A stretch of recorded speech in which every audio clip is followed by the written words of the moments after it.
every second, every minute, man, I swear that she can get it. Saying you a bad bitch, put your hands up high, hands up high, hands up high. Tell them dim the lights down right now, put me in the mood. I'm talking about dark blue perfume. Go, go. I recognize your fragrance. Hold up, you ain't never gotta say shit. And I know your taste is a little bit high maintenance.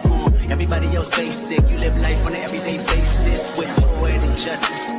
Poetic justice. If I told you that a flower bloomed in a dark room, would you trust it? I mean, I write poems in these songs dedicated to you. And you're in the mood for empathy, cause blood in my pen. Better yet, with your friends and them. I really wanna know you all. I really wanna show you off. Fuck God, pour up plenty of champagne. Cold nights when you curse this name. You called up your girlfriends and y'all curled in that little bitty range. I heard that she wanna go and party. She wanna go and party. Nigga, don't approach her with that Atari. Nigga, that ain't good game, homie, sorry. They say conversation through the nation. I can tell, but I could never right my wrongs unless I write it down for real. P.S. You can get it, you can get it, you can get it, you can get it. And I know you want you want. Oh, why the justice?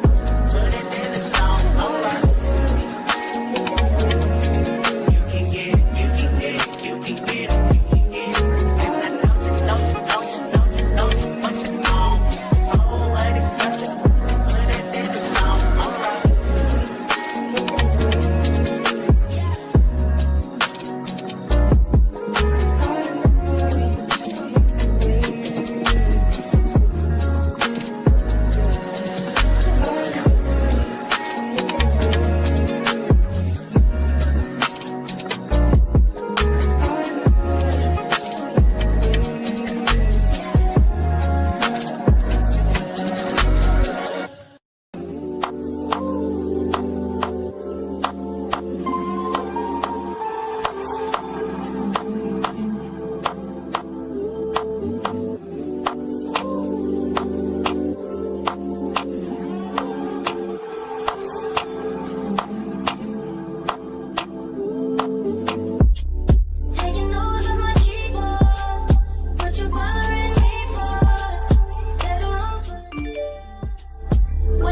the silence. It's so quiet, but I hear you saying to me, baby.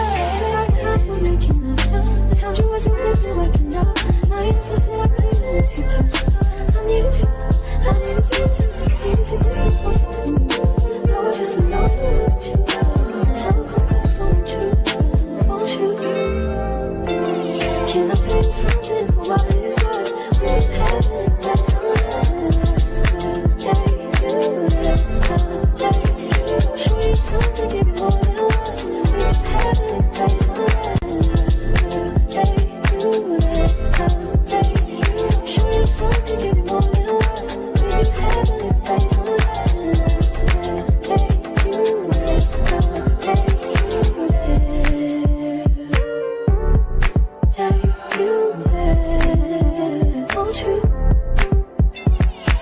Fill me up till my cup's overflowing. I'm so anxious just to feel the silence. It's so quiet, but I hear you saying to me, baby. Said our time we're making up time. The time you wasn't with me waking up. Now you never said I couldn't miss you touch. I needed you, I needed you. Needed to distance myself from you. I was just alone with you. So come won't you? Won't you? Can I tell you something for what it's worth? We have it back on. Take you there, take you. Show you something, give you more than what we have it back on. Take you there, take you there.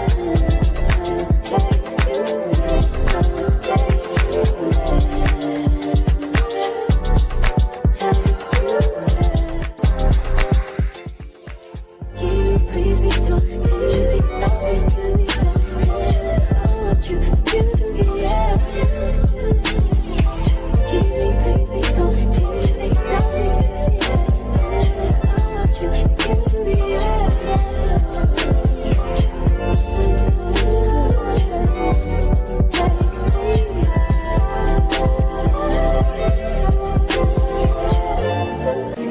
Every second, every minute, man, I swear that she can get it. Saying if you a bad bitch, put your hands up high, hands up high, hands up high. Tell them dim the lights down right now, put me in the mood. I'm talking about dark purple, go, go. I recognize your fragrance. Hold up, you ain't never gotta say shit. And I know your taste is a little bit high maintenance. Everybody else basic. You live life on an everyday basis with poetic justice. Poetic justice.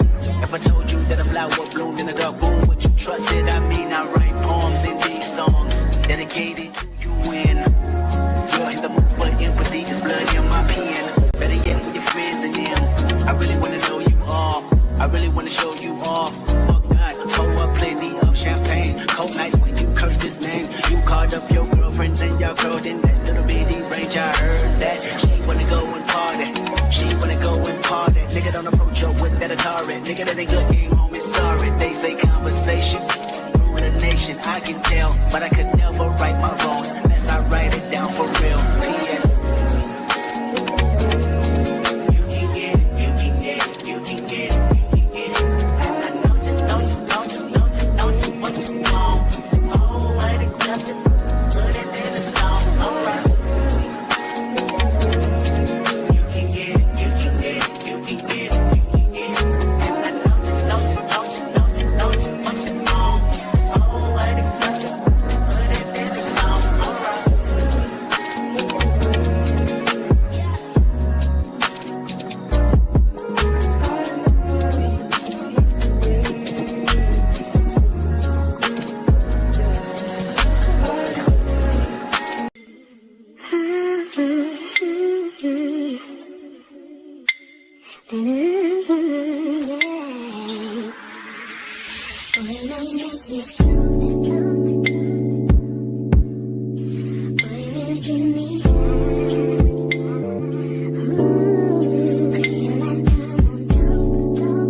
Only been a few hours, but it felt like days. Only been days, but it felt like months. Been gone for a year, only know like once. Life move fast when you do what you want. At this time, doing what I want. Hope you doing what you want. What we want.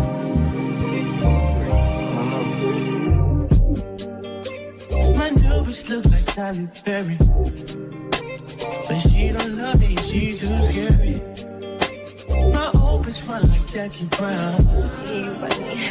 I wanna know if she too down. Will you be my leading lady? I want a contract, yeah, no maybe. In the meantime, Decide for what I want. just some me time. Hope you doing what you want. Crib by the beach like Odell. Over my killers don't tell. Shut over my cause I knew you off the shelf. Now my bitch is Chanel. Will you be my leading lady? I wanna contract, get a little maybe. In the meantime, Decide for what I want. get some me time. Hope you doing what you want. Only been a few hours, but it felt like days. Only been days, but it felt like months. Been gone for a year, only know like once. Life move fast when you do what you want. In the meantime, Just not doing what I want. get some me time. You doing what you want. In the meantime, Just not doing what I want. get some me time. You doing what you want. Maybe I'll love myself, I don't know. Leave me here, I'll fuck myself.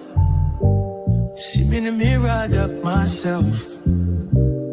Don't need much, so fuck my wealth. I need you in the morning, but I need you now. Yeah, I know I give you all you need. I know what you like. I feel it coming. Tell me that the yes. I try to keep you, but I need some lessons. I need to give it all. I tried to live, but I can't. I don't know why I got the wall. Drop me out of my mind. Don't need no other body. Don't need no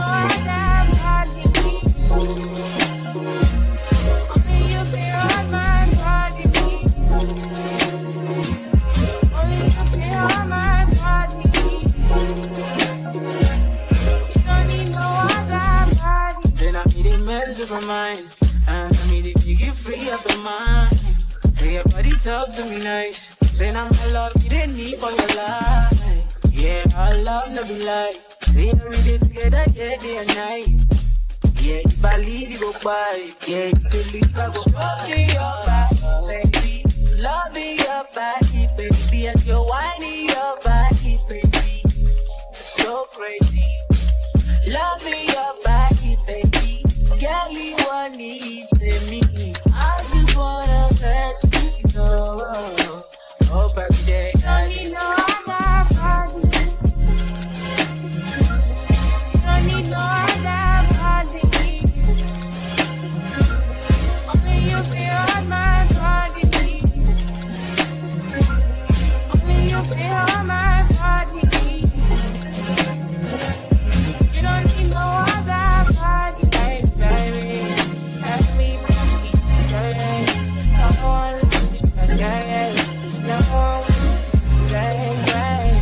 until the morning, my won't be long from your loving. I just wanna get you beside me. Give me all you need, give me all you need, give me all you, give me all you need, give me all you need, give me all. Make I give you all you need, every touch you need, give you all, make I give you all you need, baby. Yeah. Don't need no other body, don't need no other body. Only you feel on my body. Only you feel on my body. Yeah. You don't need no other body. Girl, I want you there. Girl, I want you there. I want to reach your love.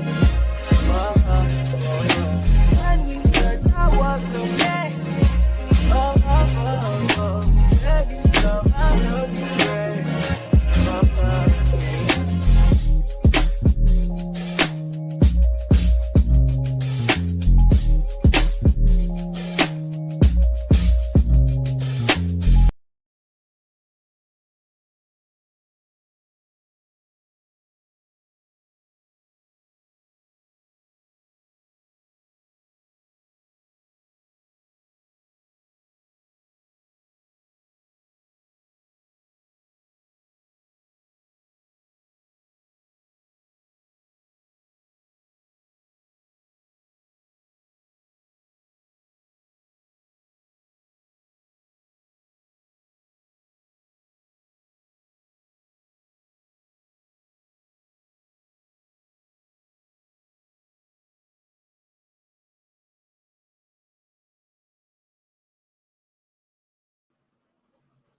Good morning, good morning, good morning, y'all. Come on in, come on in. How y'all doing? Happy Friday, everybody. Let's see how I want to do this. Good morning, good morning. It's Friday, but it ain't happy. Why not? You gotta be Cause happy I'm for tired of you. motherfuckers playing with me. Cause I'm tired of Oh, motherfuckers playing with me. That's why it's not happy. okay, okay, just calm down, calm down. It's gonna be all right. Everything gonna be just fine. So listen, y'all. Hopefully y'all can see. Let me look at my device and see if y'all can see. Let's see. Can I do it like this? Make sure y'all can see what I'm about to read. So listen, y'all. I have the court papers, right? The court papers of Mr. Derek Dixon versus Tyler Perry, honey. Yes. And we're gonna read them, we're gonna get into it, we're gonna read all the allegations, we're gonna discuss it. And then depending on the time, I have this video, right? Well, actually at the time it was a live stream. Let me cut hold on a minute, y'all.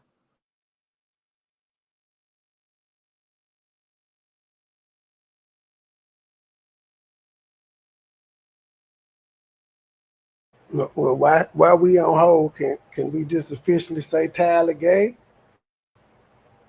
But I don't No, think we can't. anybody's shocked. I'm not gonna officially say it. I mean, I guess you Damn, could. he was he was flirting with the nigga. He was like he sending pictures of him and saying, "You don't see that stud?" And like, come on, truth. The I man was mean, asking him about guilty sex and shit. You don't ask no other man that unless you gay. okay, I get it, but I guess because I don't care. Like honestly, I don't. Maybe that's why I won't say it because I don't care whether he's gay or not. But we always do. But now we officially know. I mean, the man was checking out the dude in his jeans and shit. That's some gay shit. Allegedly, Trey, we don't know. They haven't been to court yet. There ain't no Allegedly. goddamn allegedly. We sent the text messages. We seen I mean, Tyler to say, be "Nigga, I honest ain't gonna know though, you at work." That sound to like be some honest, Tyler shit. I ain't gonna know you at work, nigga. Hell no, don't talk okay, to but me at work. I'm gonna listen. act like I don't know you. Okay, but listen, honestly, for me though, those text messages are not a bombshell. Not as far as harassment is concerned. I just don't. Cause No, no, see what? I agree. They're definitely not harassment. That's two grown men flirting with each other. I don't see the sexual Absolutely, harassment in that at all. absolutely. See, you got to be fair, and I just don't. The text messages don't do it for me now. Maybe when I read this in court papers, maybe that'll do a little something for me. But those messages, nah. Mm-mm, mm-mm. So welcome in everybody. Happy Friday. Like I said, make sure you hit the like button on the way in, please, and thank you. Feel free to support the channel. The Cash App is pinned. PayPal, the banners strolling at the top. Support the channel.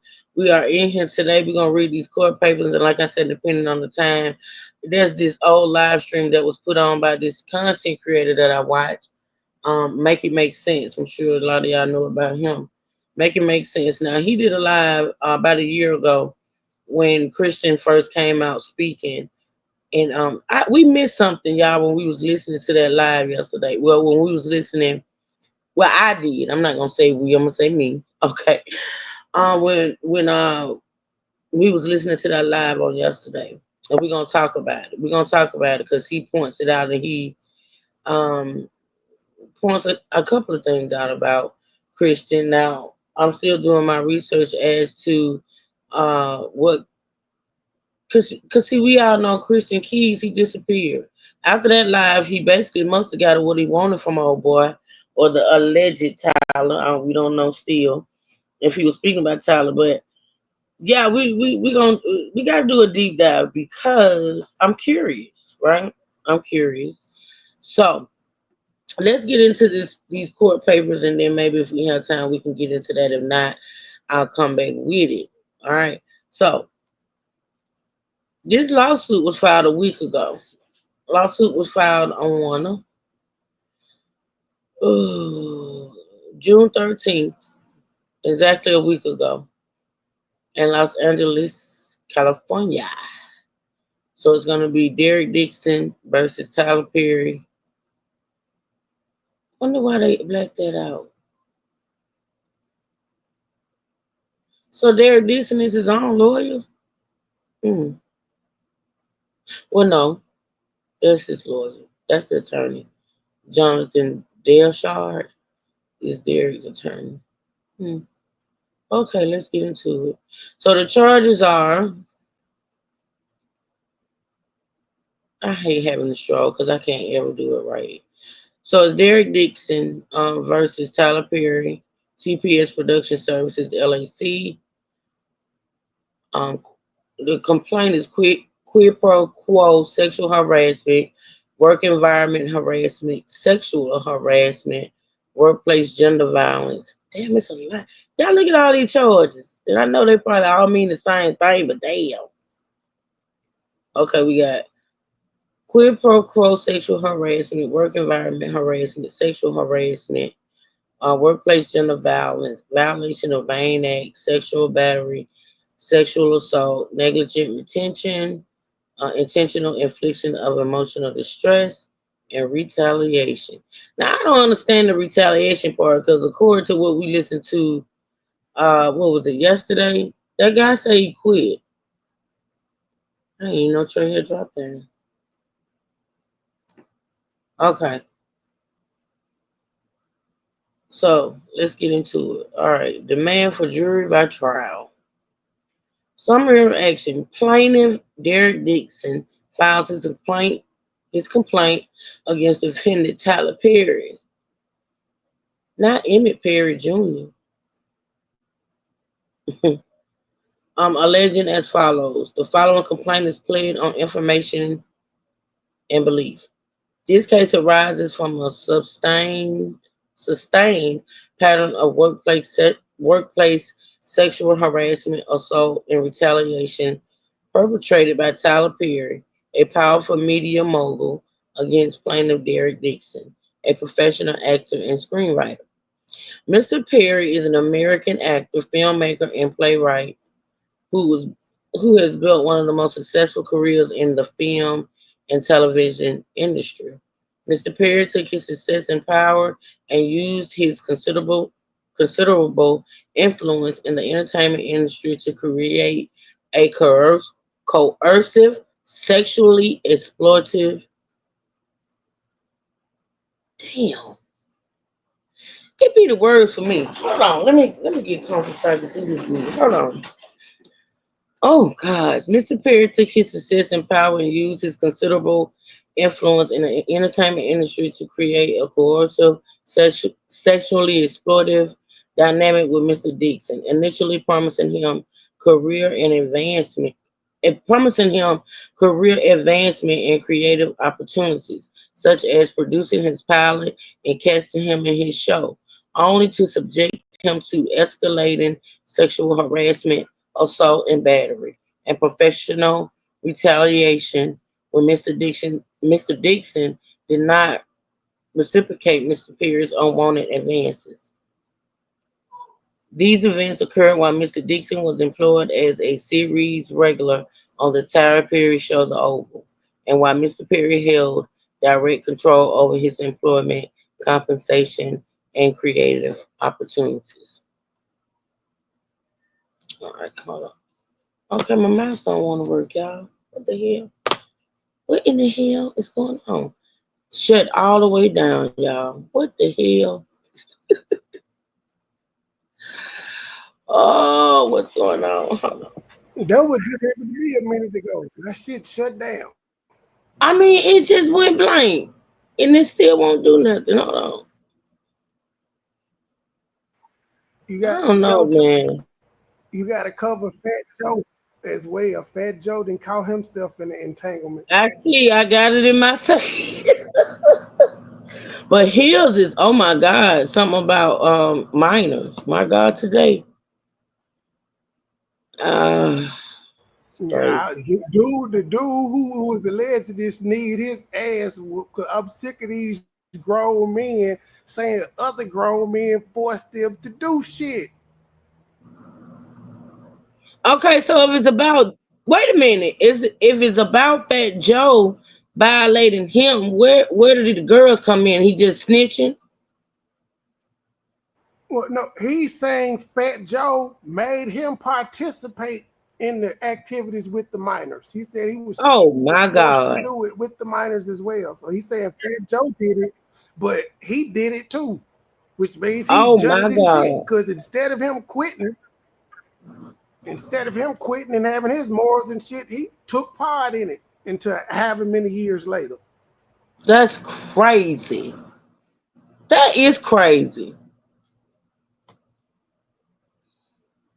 Hold on, let me get, I Now, remember on I was Fat on Joe's number. behalf, he said he's suing that nigga and the nigga lawyer who took the case. He said he doing the Jay-Z route now. I don't blame these people that's being blamed for this stuff. If you're not guilty, sue the accused, I say.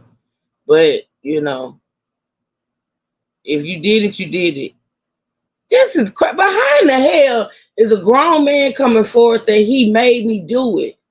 He made me do it. Man, come on. Like, I got to read up on the trade. I ain't listened or read on none of the stuff I got because I was focused on this. But come on now. We got to stop. That's the same shit Lil Rod said with other dude. Absolutely. Same thing. This same thing Lil Rod said with Diddy. He made me, nigga, you can't fight. You can't quit and report their asses. That's what I'm trying to say. You stay and engage, and then at some point you want to sue talking about they made me do it. I ain't going with this crap. I'm sorry. Mm-mm. All right, so let's see. Plaintiff. Hold on, let me make sure I start the following. All right, professional. Okay. Tyler Perry. Well, I read that. I'll start right here. Fuck it. Tyler Perry rose against all odds to become one of the powerful figures in the entertainment industry. This is like reading a book. This is not like reading court papers. Honestly, I'm just being honest. His success story, once a symbol of perseverance and self-made achievement, has now become a cautionary tale of how unchecked power, wealth, and influence can corrupt those who attain it. Among other contracts, Perry received a lucrative multi-year partnership with the Oprah Winfrey Network. His net worth tops 1.36 billion. Tyler Perry's rise to fame and fortune elevated him from a powerless victim to a figure of tremendous wealth, influence, and power, culminating in the ownership of his own film studio.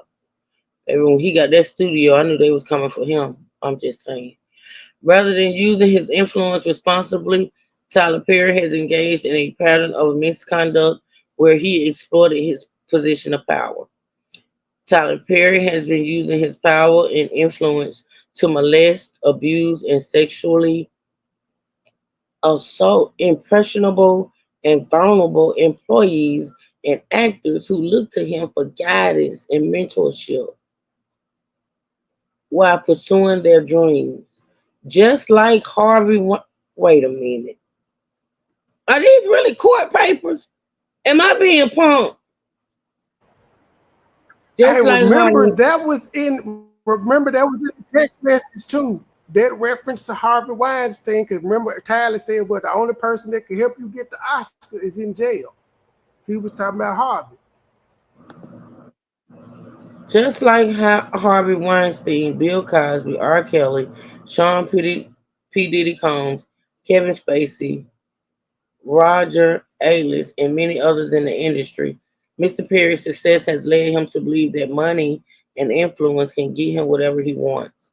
That belief slowly transformed into the false idea that Mr. Perry can get whomever he wants. There are things in life that money cannot buy. Mr. Perry sought the one thing his wealth and influence could not purchase: a sexual relationship with a man who would remain silent. Perry told Mr. Dixon that his ideal relationship will involve a male sexual partner who he could provide for and who would be loyal but emotionally detached. Perry told Dixon, whoever ends up with me is going to be a happy motherfucker. In essence, Mr. Perry desired a one sided, coercive dynamic with a subordinate, an arrangement devoid of mutual consent or emotional uh, reciprocity.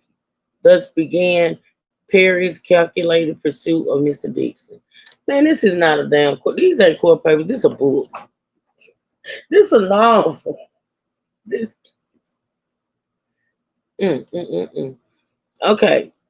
This was not Mr. Perry's first instance of sexual exploitation. He has demonstrated a troubling pattern of exploiting vulnerable male actors and employees, leveraging his industry power to create a cycle of hope and dependency. First, he offers okay. First, he offers aspiring actors the prospect of career defining opportunities, roles that promise visibility and advancement. Then, once they are in his professional orbit, he uses the weight of his influence to ensnare them. positioning their success as contingent on meeting his demands in a quid pro quo sexual compromise. This pattern of behavior reveals a calculated use of professional power for sexual leverage. Using his influence, Mr. Perry provided vulnerable men with acting positions, roles, show contracts, cars, and money. Once the object of his desire was hooked, Tyler Perry would then put them in fear of losing it all, unless that these just men that don't want to fucking work. Let me stop. Um, Once the object of his desire was hooked, Tyler Perry would then put them in fear of losing it all, unless they engage in Mr. Perry's perverted desire for sexual gratification. Mr. Perry would easily kill off a character in a show of an actor who failed to indulge Perry's sexual fantasies. There's the infamous text messages. In one such exchange, Perry stated that he could fix things because the actors of a show he was filming should all be scared because they were all shot at and we don't know who lives. Meaning that Tyler Perry was going to use this as a tool to gain compliance with his desires. Derek Dixon was Mr. Perry's sexual desire ever since they became acquainted. Dixon was working as part of the event staff for a party hosted by Mr. Perry. When Perry noticed him, Perry immediately offered Dixon a chance to audition for a part in one of his TV productions. Dixon agreed and was on set with Perry behind the camera for weeks in close quarters. During the time they were filming, Perry would send flirtatious text messages to Dixon. For example, in one message, Perry stated that he was jealous when he saw Dixon going on a walk with another man named Brad. I got a whole video over there of the text messages. For those that don't know, if you want to go over there and check it out. I can't understand it. I can't believe Tyler Perry write text messages that way. I can barely understand the damn messages. They all over the damn place. In another text message, Perry stated to Dixon, "What is going to take for you to have guiltless sex? Have y'all found that yet in therapy? You can have freedom from religious guilt and still believe in Christ." Plaintiff carefully, which is Derek, navigated a friendly demeanor to prevent the loss of income and opportunity on one hand, and on the other, a firm boundary against Perry's advances. Uh, Often, when Mr. Perry started drinking, he would demand more attention from plaintiff and get more aggressive with his flirting. On one occasion, when Mr. Perry was drinking, he started to become extremely annoyed when Mr. Dixon avoided him. Mr. Perry stated that of the 600 people in his phone book, he only wanted to talk to Mr. Dixon. Dixon did his best to tiptoe around Mr. Perry's sexual aggression while keeping on Mr. Perry's good side. Mr. Perry made it clear to Dixon that if Dixon ignored Perry or failed to engage with the sexual innuendos, Dixon's character would die in the next season. Indeed, Dixon's character Dale was shot 4 times in the chest at the end of the first season on the Oval, and Perry always held this over Mr. Dixon's head, implying that Dale would survive if Dixon kept Perry happy. I thought he was on Ruthless. Maybe he was on both, but I thought he was on Ruthless. Okay. Once Perry recognized the intent of control he had over Mr. Dick, the extent of control he had over Mr. Dixon, he escalated this behavior. On multiple occasions, Mr. Perry sexually assaulted. Wait a minute. Mr. Perry sexually assaulted Mr. Dixon, including one instance where he forcibly pulled off Mr. Dixon's clothing, groped his buttocks, and attempted to force it. Why these men ain't fighting? Wait. Okay. Let me get through this. Hold on. Um, groped his buttocks and attempted to force himself on Dixon. Mr. Dixon told a drunken Perry no and attempted to remove Mr. Perry's hands, but Mr. Perry held tightly onto Dixon's wrist. Mr. Dixon was only able to escape after de escalating the situation by abruptly changing the subject. The day after the assault, Mr. Perry called and texted Mr. Dixon relentlessly, saying, tried you, call me, and I really need to talk to you. Please call as soon as you can. Finally, Mr. Dixon answered Tyler Perry's call. Mr. Perry profusely apologized for the sexual assault while blaming it on other things. Excuse me. Perry continued, he didn't know why he would do that. Maybe he was self sabotaging. On the very same call where he apologized for the sexual assault against Dixon, Perry told Dixon, and don't worry, we're going to do your show, referring to the pilot that Perry knew Mr. Dixon had desperately wanted to produce. Shortly thereafter, Mr. Dixon got a call from Perry's lawyer saying that Christmas had come early and that Dixon was getting a substantial raise, and the show was greenlit. Perry's attorney explicitly warned Dixon not to tell any other actor on the show about Dixon's raise because no other actors were getting a raise, only Dixon. Oh shit, it's 46 pages, y'all. My God, today. Perry kept telling Dixon that he was sorry and that the harassment would not happen again. However, the harassment and assaults continued. Mr. Perry would also try to deflect the blame for the sexual assault by saying that Dixon didn't have a strong enough no. Perry told Dixon that you have to be able to say no to propositions for sex and mean it and make it clear. Dixon did not know how to answer without facing retaliation, cancellation of his production contract, or perhaps being killed off the show. So instead, Dixon made a joke out of the situation, stating that I'll only say yes to sex if it gets me an Oscar. My God. In response, Tyler Perry stated the only one who could have gotten the Oscar for you through sex is in prison. So just stick to the no, unless you are really into him. Emphasis added. Perry reveals through text messages that the no he was referring to was Dixon's no to sex in exchange for promotion in the industry, classically known as quid pro quo sexual harassment. Perry sent this message to Dixon once. That is exactly what Tyler Perry was doing. At some point, Dixon left Atlanta and moved to Santa Monica to create distance from Tyler Perry. So you mean to tell me he left the state to move to California because of the harassment, but never reported the harassment and continued to work for Perry? Let's see. At some point, Dixon left Atlanta, moved to Santa Monica to create distance from Tyler Perry. However, even at long distances, Perry continued to sexually harass Mr. Dixon. Parties. Plaintiff Derek Dixon as an individual who resides in the state of California.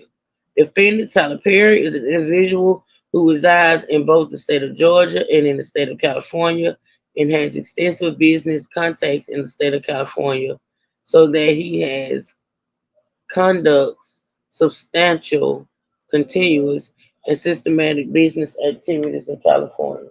Hold on 1 minute, y'all.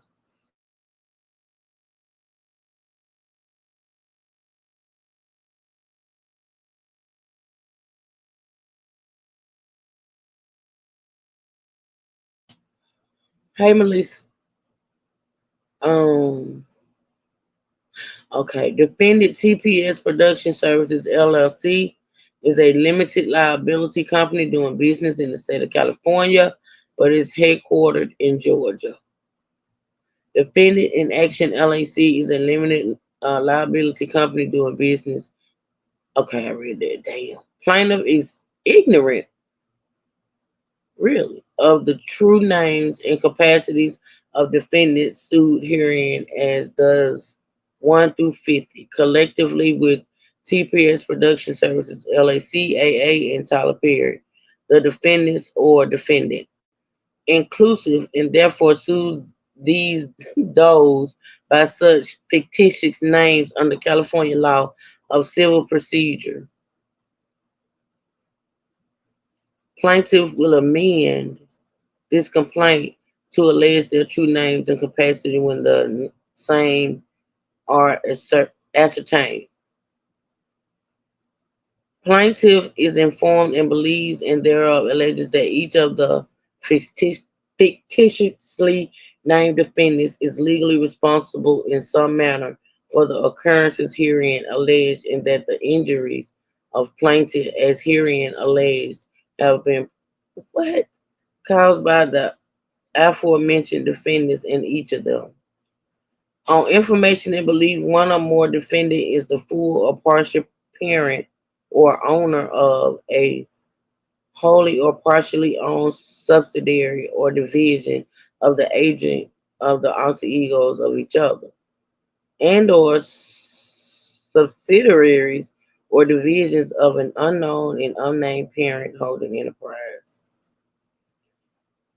Plaintiff is informed and believes and therein alleges that each of the defendants named herein has all times relevant to this action, being the officer, agent, and employee and or representative of the remaining defendants, and has acted within the course and scope of such agency and employment, and with the permission and consent of the defendants. Plaintiff is informed and believes and therein alleges that each of said defendants is responsible jointly and severally for the events and injuries described herein and cause damages thereby to plaintiff as alleged herein as the operations of each defendant together with other ones consist of an integrated enterprise with centralized operations such that the parent has substantial control over the subsidiaries employment. Basically, that's our wording for him to be able to sue Tyler Perry Productions. Hold on, let me drink some water, Chad. It's a lot.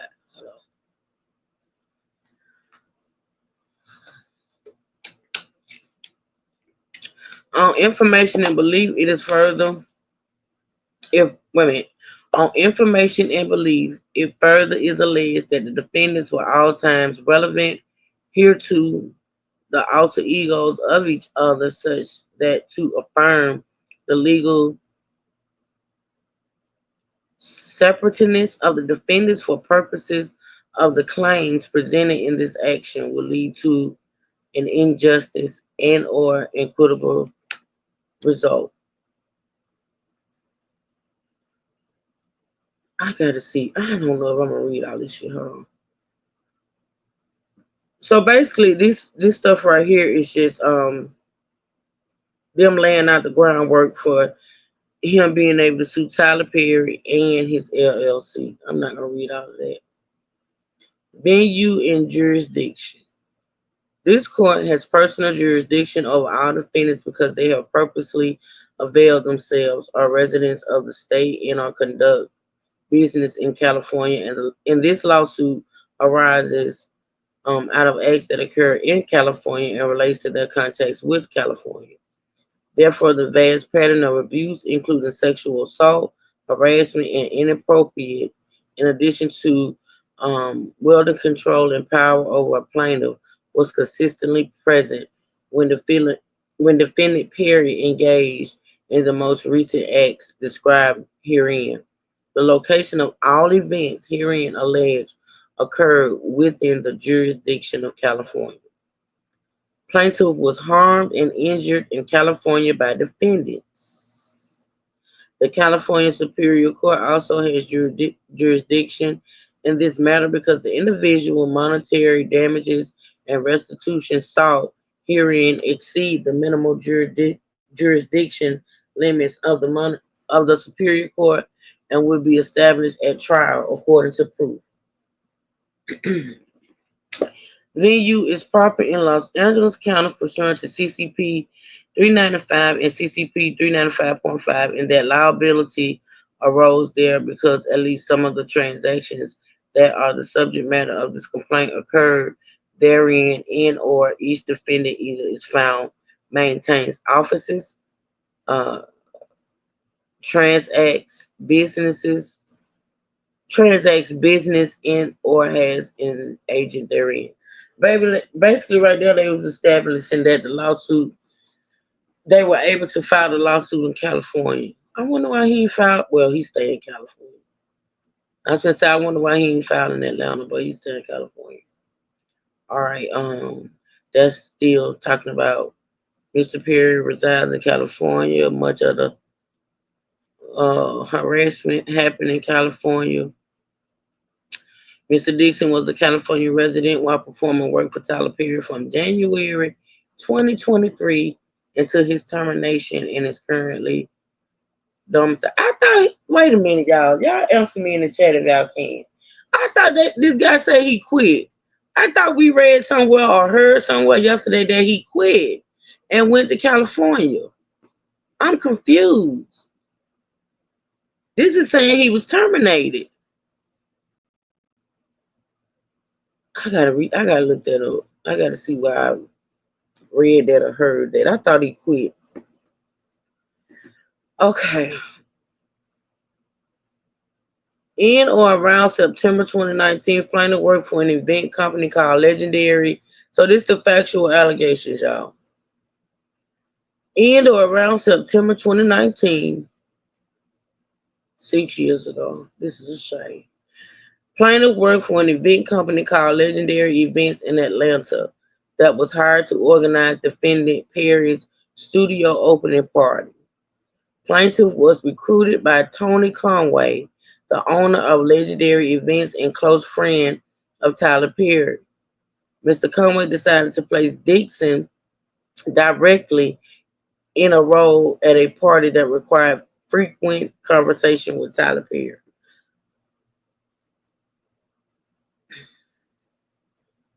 Defendant Perry picked plaintiff out of a crowd of employees present at the party and began asking plaintiff questions about his employment status and whether plaintiff was an actor.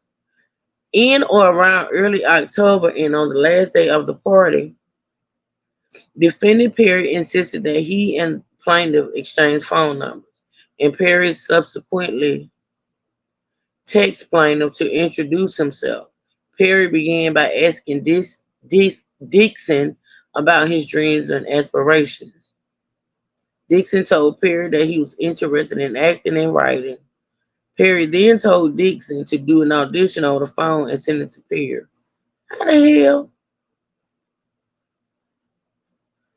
How you do an audition over the phone and send it to Perry?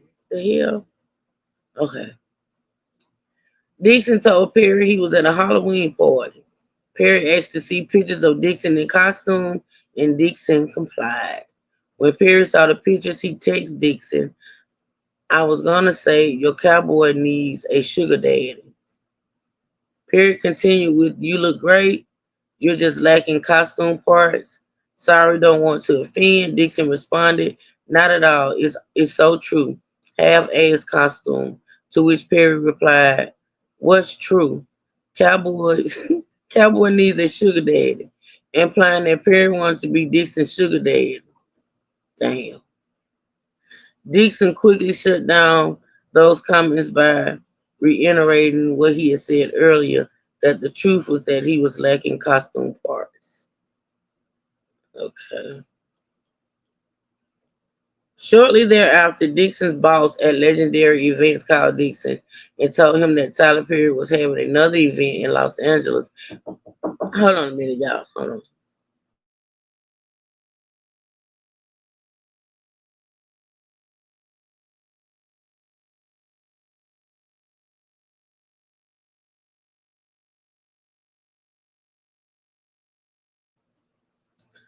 Okay, let's see. Where did I stop?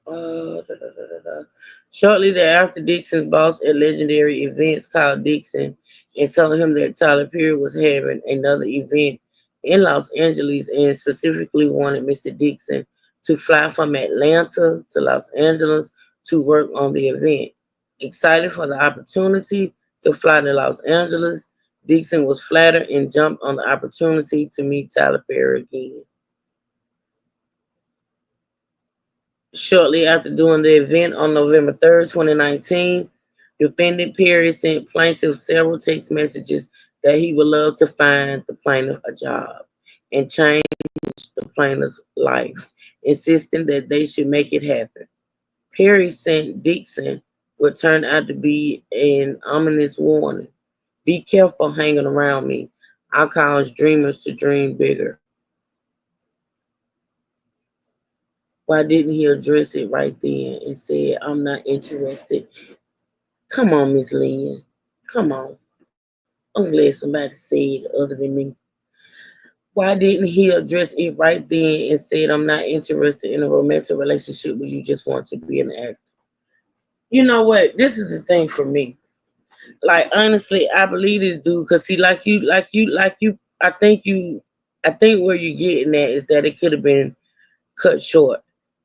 Like the years and years of him going through whatever it is he said he went through could have been cut short. Like he entertained Tyler Perry. Cause see, in reading what Tyler has been saying to him, or was saying to him back then, this guy knew that Tyler Perry was interested in him. He knew it. He also knew that he wanted to act. He also knew who Tyler Perry was and what Tyler Perry could do. See, this is what I be saying about some of the intentions of these people who later file these multi-million-dollar lawsuits. It's like, first of all, you're not slow. You're a grown ass adult. You can tell when somebody is interested in you. You know whether or not you're gonna comply with what they want. But because you're so thirsty to become an actor or an actress or a singer or a rapper or this and the third, you're willing to be harassed or you're willing to be constantly, according to them, harassed, and you comply with it in order to get what you want. And a lot of times it depends on if you get what you want or not, whether or not you retaliate by filing lawsuits. See, this shit has got to stop. And the reason why I say it got to stop is because it's becoming too prevalent. Like people are doing it all willy nilly. Then you got people that straight up lying, trying to file lawsuits because they see how easy it is to go into a courthouse and say, oh, I did it because I needed to work, or I did it because I was scared, or I did it because of this and the third. And we're talking about years that these people engage in shit like this. And then at the end of the road, because clearly, apparently, there's going to be an end of the road, you go file lawsuits.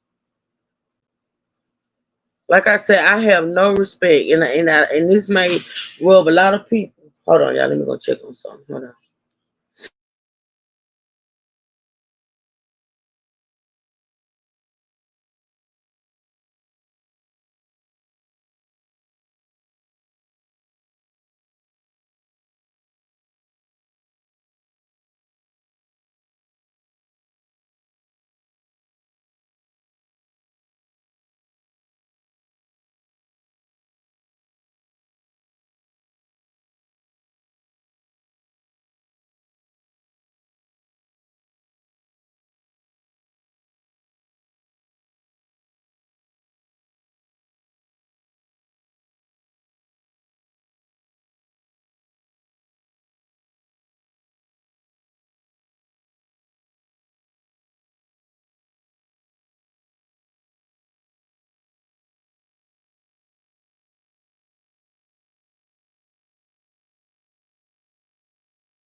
All right, y'all.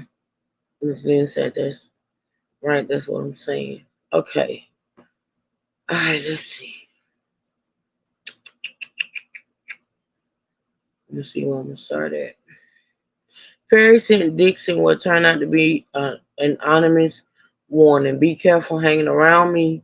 I cause dreamers to dream bigger. I cause them to not only believe but do. Then let's make it happen. You're an artist. You have to be fulfilled. Nothing else will suffice. The very next day, defendant Perry sent an email which contained an offer for plaintiff to play the role of Dale in Perry's television series Ruthless. Perry said it was a small role that can get a lot bigger, thereby setting up the first stage in a series of escalating quid pro quo offers. At this point, Dixon did not know that Perry was interested in men. Or that's a lie. That's a lie. Did we not just read the conversations or the text messages up there? So you mean to tell me you didn't know this man was into? See, this is what I can't do, y'all. Mm-mm. At this point, Dixon did not know that Perry was interested in men or that he was looking for a sexual relationship. Dixon assumed that Tyler Perry was genuinely a caring person who discovered the talent that Dixon always felt he had. So why in the fuck wasn't he acting when he met him? If you had a talent and you knew you had a talent and you wanted to act so bad, why wasn't you acting when he met you? You were serving. You was a server. I can't either, Miss Lynn. I so hope this thing goes away. I ain't gonna even lie. And it ain't because it's Tyler Perry. It's because this ain't right. This ain't right. Um, filmed his roles in Ruthless in mid-November and went back to his job as an event staff for legendary events. Approximately 1 month later, Perry bought and gave Dixon a new car. Wait a minute.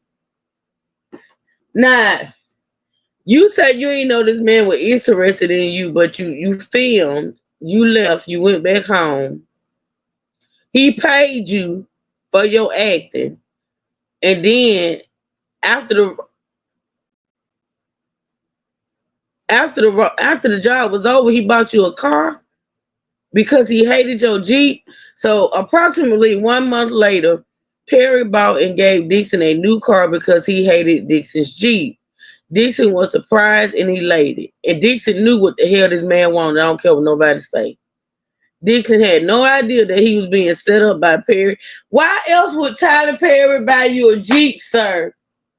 He had already paid you for your role. Why else would he buy you a Jeep? And we're not gonna forget that up above in previous messages, he insinuated being a sugar daddy. That him as a what? I can't take this crap seriously. I just can't.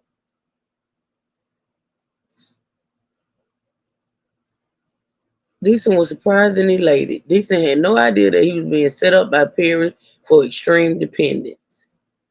As a grown man, why would you even be set up for extreme dependence? Come on, bro. In December of 2019, Dixon was requested to be part of the events staff at another event at Perry's home in Jackson Hole, Wyoming. Got a home in Wyoming. After that event, and why he think this man flying him out? Y'all, come on. He done got flued out for. He done got flued out. He done got bought a Jeep. He flew him out everywhere, and he didn't know. He didn't know. After that event, Perry started frequently sending text messages, making phone calls, and demanding that Dixon give Perry some attention. You still don't know, right? He wants your attention, but you still don't know. Okay. On New Year's Eve 2019, Tyler Perry texts Dixon, and I can't tell you the last time I pumped gas or went to the supermarket or fly commercial or packed a bag or had good sex. It was before I was rich. Wow. Okay. Dixon found these messages to be strange and untowardly coming from someone like Tyler Perry, but being new to the industry,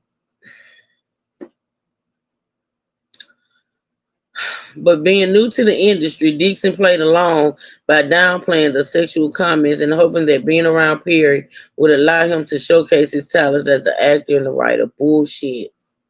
Bullshit. Soon after Dixon began giving Perry more attention, Perry made his move on Dixon.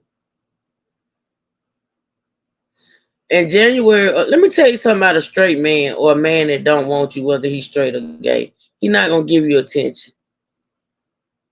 He's just not. Let me tell you something about a straight man or even a gay man that's a man and that he takes pride in being a man. He's not gonna accept no cop from another man.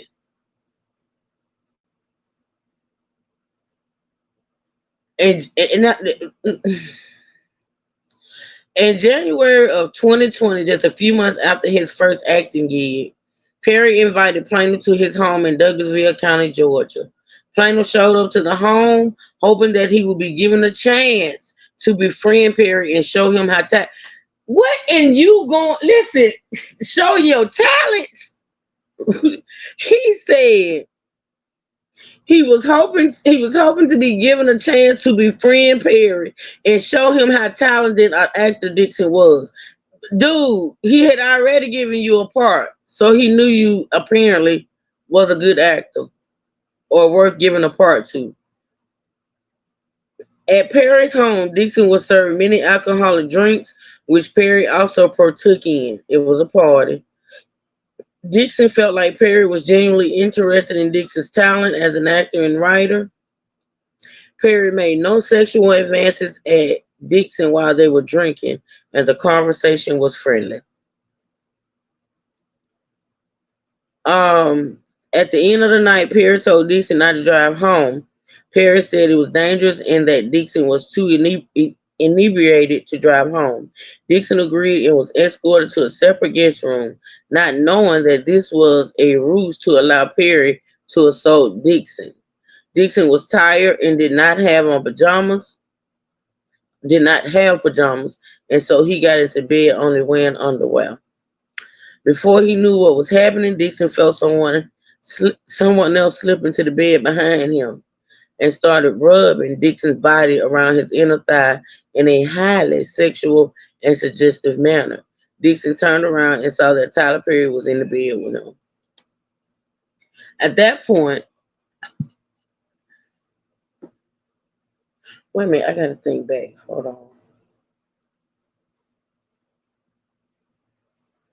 What did Tyler do in the beginning where he had to apologize to him? See, that's how my brain. At this point, Dixon's stomach started to turn and he began feeling nauseous. Instinctively, Dixon jumped out of the bed and told Tyler Perry that he wasn't that sexual. Wait a minute, that he wasn't that sexual. Why ain't he jump out the bed and whoop his ass and say, "Look, nigga, I ain't gay"? They said he jumped out the bed and told Tyler Perry that he wasn't that sexual. Tyler Perry ignored the comments and told Dixon to turn around so Perry can see him naked in his underwear. Perry then commented on how beautiful Dixon's body was. I feel like I'm reading it down. Dixon once again told Perry that he was not into sex. Not that he wasn't into sex. Not this man say, listen, he didn't tell Tyler, nigga, look, I'm not gay. I don't want you. Stop it. Either just let me do my job and that's it and that's all. But he is gay.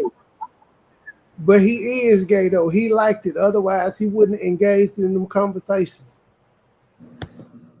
Trey, he said he told Perry he was not into sex.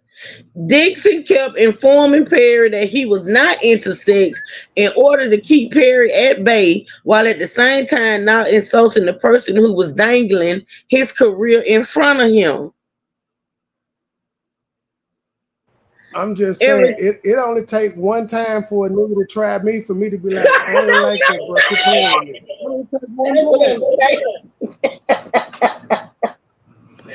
That's what I'm saying, man. Y'all gotta make this shit make sense to me for real. In response to Dixon's frequent assertions that Dixon was not into sex, Perry started prying further.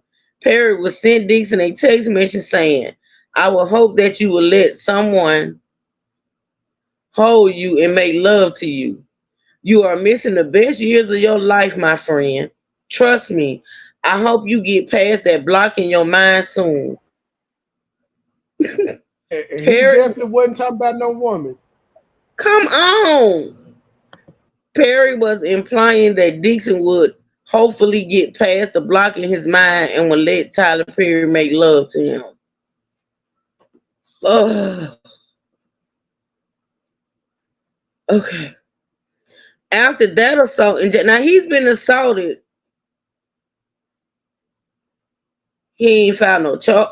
You know what? After that assault in January, Dixon felt betrayed. Perry continued to call or text Dixon every day, asking to talk to him more. Dixon ignored Perry, which led Perry to text him, Derek, why don't you text me more? The more Dixon ignored Perry, the more aggressive Perry became, until finally Perry offered Dixon a part in a new show called The Oval.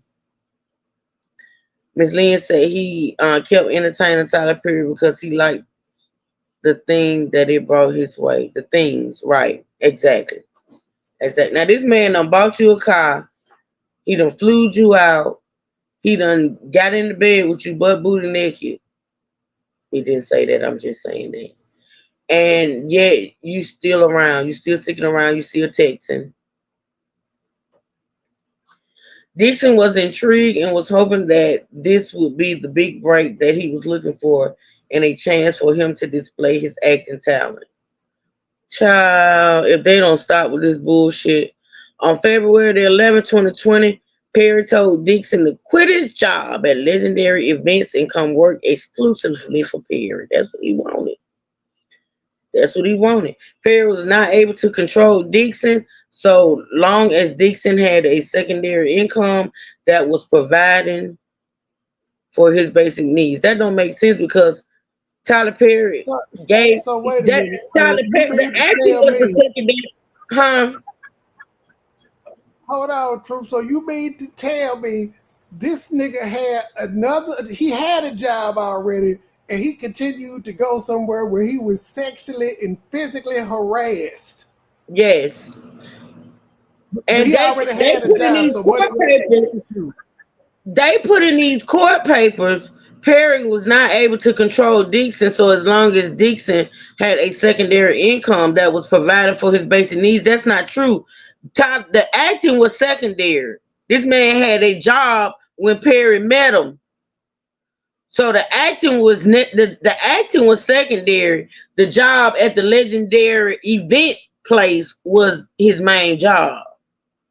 See, this is what I can't And do. so if Tyler couldn't control him again, why the fuck was he going back and putting up with all of this shit? Because he didn't need the money because he had another job. He just wanted to be famous. And so he took it. He liked it. He come on, he engaged. Come on, come on. This is ridiculous, y'all.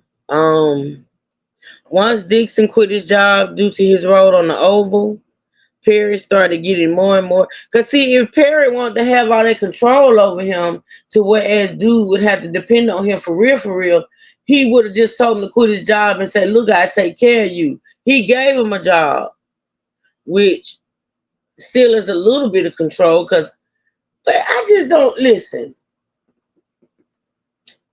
He was treating him like a girl. He was flying him out and buying them gifts and shit. He was treating them like a thought, even though they had not had sex. He was treating them like one of these stylicious Instagram girls that they be getting flued out just to, blow. Some old men they can't do the sex. That stuff don't work. So all you gotta do is be flued out and blow on their balls a little bit, and then they be good, and then they pay you. That's basically what he. I gotta stop, y'all. This is not making sense to me. I am so irritated right now. Okay, wait a minute. Okay, hold on. Perry would often say things like, I give and I give and I give. No one ever does anything for me in return. No one ever gives me what I want or what I need, implying that Dixon was not giving him sex. Mm. What I don't understand that if Tyler Perry could buy sex, let's just be clear. Man, woman, dog, cat, goat, whatever. The man could buy somebody who's gonna actually fuck him. Like, why in the hell would he keep entertaining this dude or chasing this dude and dude ain't giving him no sex if that's what he ultimately wants? Like, this is not making sense to me. Perry started asking Dixon and Dixon's okay. Perry started asking Dixon about Dixon's sexual preferences and what role Dixon took on when engaging in sexual acts, whether he was top or bottom, which in sexual terms mean whether Dixon preferred to give or receive anal sex. Perry further indicated to Dixon that he had sex with men before and that he was a top. Perry told Dixon that when you have a big dick, wait, hold.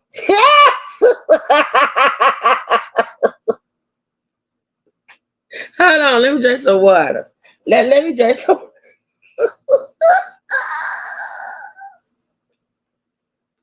Yeah. Mm.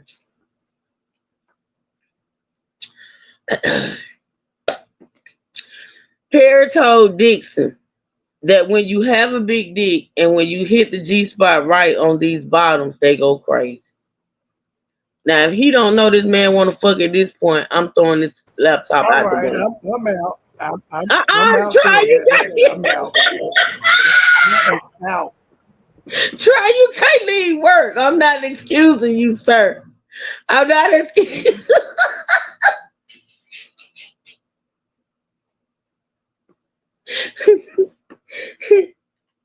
Trey.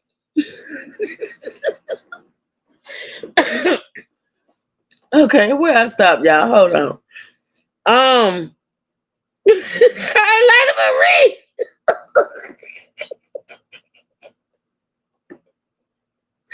Yeah.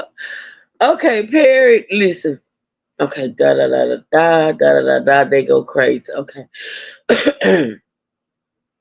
Perry further told plaintiff that he wanted a man who was in a relationship with another individual, but with whom he could be emotionally involved and engaged in sexual acts with. Now, at the top, I remember reading he didn't want emotions. He wanted to be with somebody that was detached. I know I read that. So this is contradicting what was said at the top. Like a friend with benefits relationship, because Perry did not have time to deal with the emotional aspect of a relationship. Okay, so Perry told plaintiff that he wanted a man who was in a relationship with another individual, but with whom he could be emotionally involved and engage in sexual acts, like a friends with benefits relationship, because Perry did not have time to deal with the emotional aspect of a relationship, only the physical. So if Perry didn't have time to deal with the emotional aspect of a relationship, only the physical, why would he want somebody that could be emotionally involved? See, okay. Despite these comments, Dixon knew that a full throttle refusal would land him in the doghouse and might result in his role being cut on the oval. Fearing that his career could end before it began, Dixon put up with these comments and continued to maintain that he was not the sexual type. On or around March of 2020, Dixon received the script for the Oval. He was written in as a season regular and was therefore expected to quit his job with legendary events. Dixon's character was written as gay homeless. Dixon's character was written as gay homeless and desperate store clerk who had to sleep with one of the other characters for a place to stay. More importantly, at the end of the season, his character would be shot 4 times in the chest. Dixon felt like this was a way for Perry to test Dixon out for a year and see if he would be loyal to Perry. So now Tyler Perry around here writing his scripts according to whether or not you fuck him or not. Okay, all right.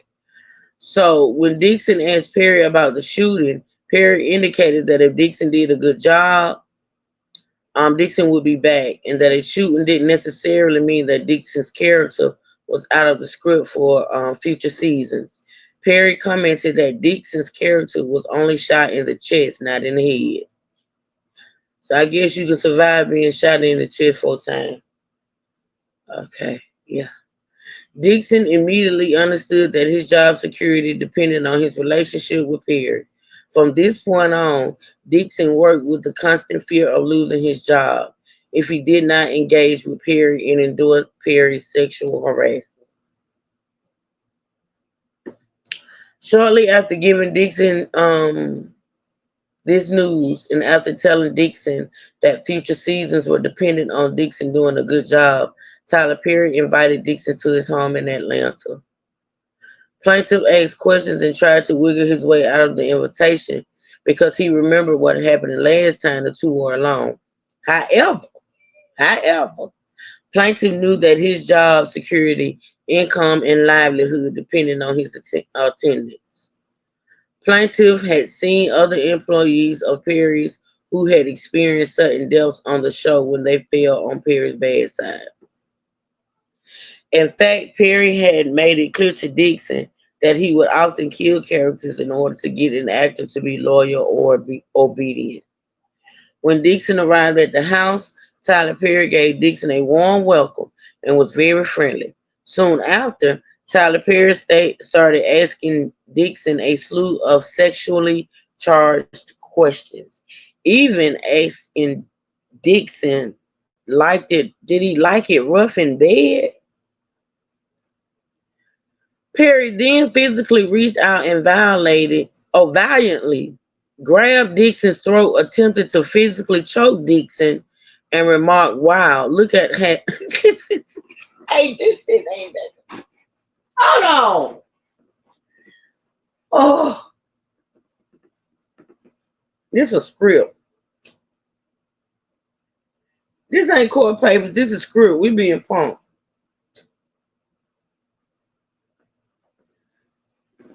Dixon, wait a minute. Perry then physically reached out and violently grabbed Dixon's throat, attempted to physically choke Dixon, and remarked, "Wow, look, look how excited you just got. You do like that." Dixon was horrified, shocked, and in panic.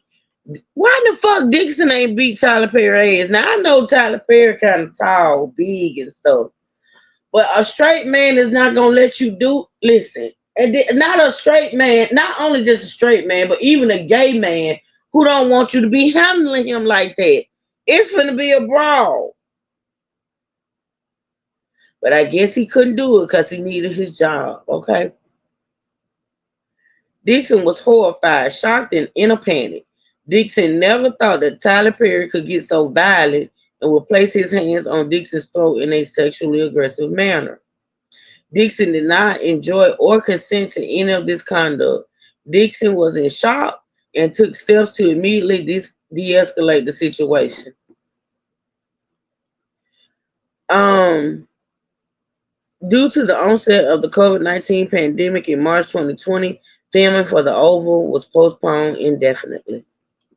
During the period in which filming for The Oval was postponed, Tyler Perry would make FaceTime calls and other contacts to Dixon almost every day, treating Dixon as his on-call pet. Wow.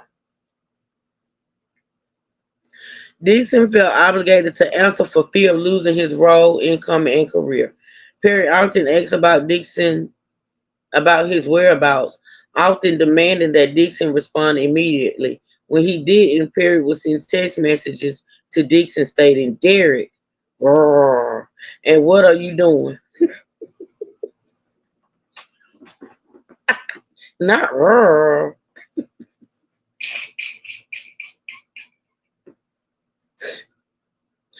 Additionally, Perry was jealous of anyone who Dixon had a relationship with. Tyler Perry told Dixon that if Dixon got COVID-19 from his roommate at the time, Dixon would not be able to shoot the oval.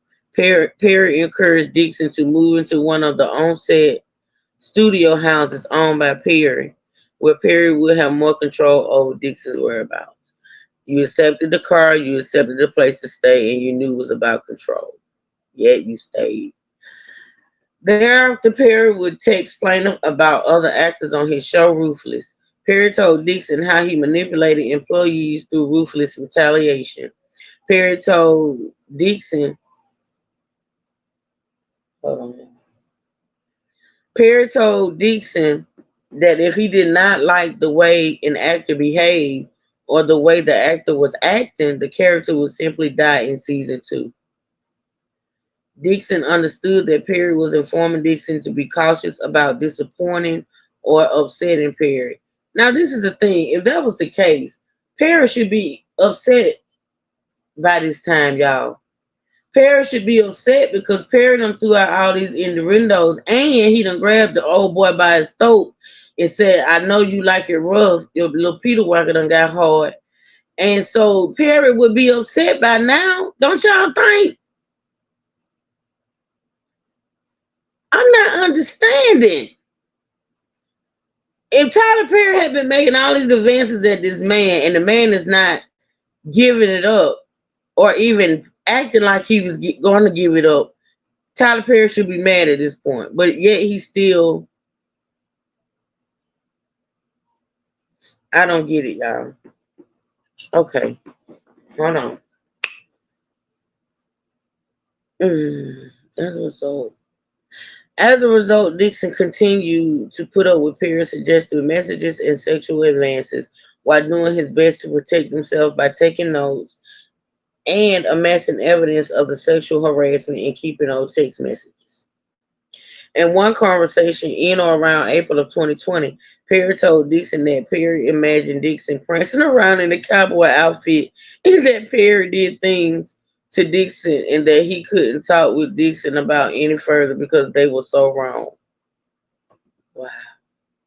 Not giddy up, giddy up. In or around April of 2020, and while Dixon was living in the studio homes on set, Perry often coerced Dixon to drink alcohol and then get on the phone with Perry. Perry would frequently have someone drop off alcohol at Dixon's door. Perry would eventually turn these phone calls into sexually explicit rants. Perry would get frustrated with Dixon and tell Dixon that he was not giving Perry what he needs. Dixon's refusal to succumb to Perry's sexual advances caused Perry to be even more frustrated. Eventually, Perry warned Dixon that if Dixon told his castmates about the harassment, Dixon would be opening himself up to lots of questions and foolishness, and demanded that Dixon not discuss any of their conversations with his castmates.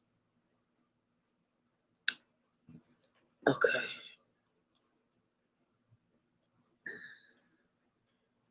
Perry upped the stakes by telling Dixon point blank that he was not to tell anyone about their friendship. Perry told Dixon that it should all remain a secret and tried to make it seem like this secret was for Dixon's benefit. Perry continued to sexually harass Dixon. On June 27, 2020, defendant Perry texted Dixon that all he wanted for his birthday were biscuits and BJs. Wait.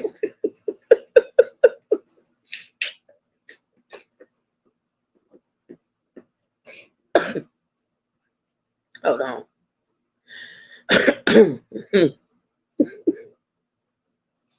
Damn.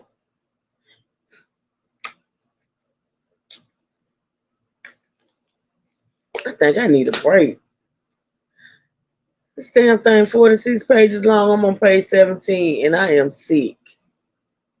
I'm nauseous. Am I gonna be able to finish this? I don't know.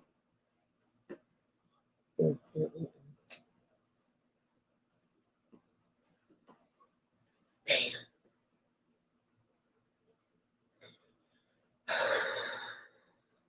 On June 27, 2020, defendant Perry texts Dixon that all he wanted for his birthday were biscuits and BJs, referring to blowjobs or sex, and that all Perry ever received were biscuits, insinuating a request for oral sex from Dixon. E-books, this ain't funny. I'm over here suffering. This ain't funny. This text was followed by other messages calling Dixon cute, cutie, and that Perry was just thinking about Dixon. Despite these advances, Dixon continued to act professionally and could. No, you did. No, he didn't. No, you didn't. Hold on, y'all. Hold on.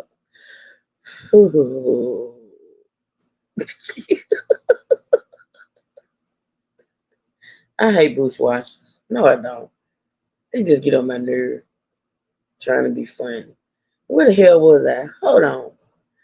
Um, he did not act professionally. Everything he was doing. What did I didn't even know Trey had dropped down. Trey, what are you doing? Trey, can you answer me so I can know if you're That, listening?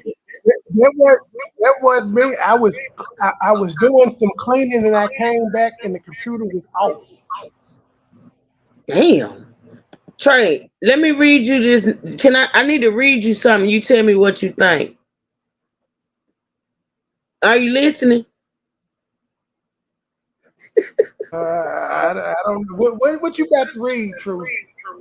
You missed a part that is very vital to this court hearing, and I need to read it to you because you missed it. Are you listening? I guess. Okay, let me go back a little bit because you got to hear this. This is very vital to this case. On June 27, 2022, defendant Perry texts Dixon that all he wanted for his birthday was biscuits and BJs.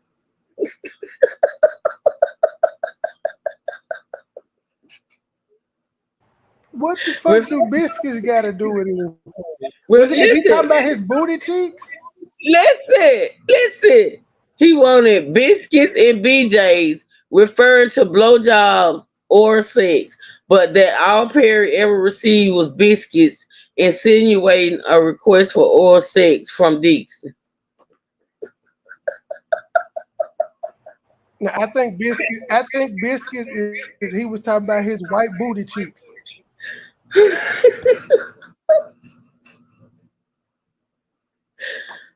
Oh, Jesus have mercy. I shouldn't even be laughing at this, but this is crap. This is straight up bullshit. It is, y'all. I'm sorry. I don't even understand why the courts entertain this shit. Um, Despite these advances, Dixon continued to act professionally and continued to tell Perry he was not sexual. That seemed to be the only way of keeping Perry at bay while keeping his job. In July of 2020, Perry remarked about how much he loved the script for Dixon's television series called Losing It and exclaimed that he wanted to shoot the pilot for it. Perry would never really work towards that goal, and what Perry was really doing was making Mr. Dixon more dependent on Perry so that Perry could later extract sexual favors from Dixon as a quid pro quo to produce the pilot. In or around August 2020, Dixon and his castmates began shooting for the Oval after delays due to the COVID pandemic.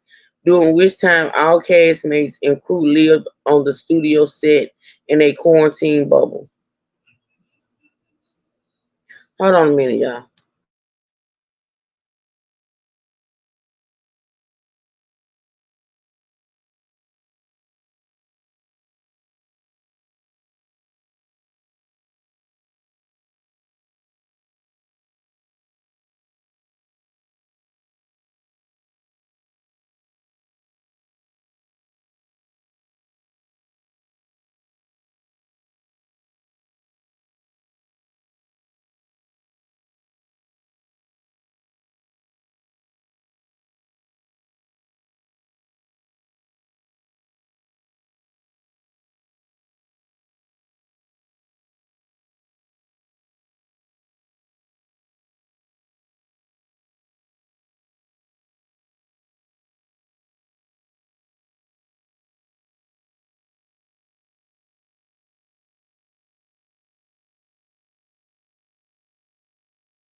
I agree, Miss Lynn. I totally agree. Trey, you could have entertained the people. You could have said something about the BJs and biscuits or something. Oh God, just no help at all. Hold on, let me get back to my chat. um, Shortly after Perry confided in Dixon that two cast members were. Hold on a minute,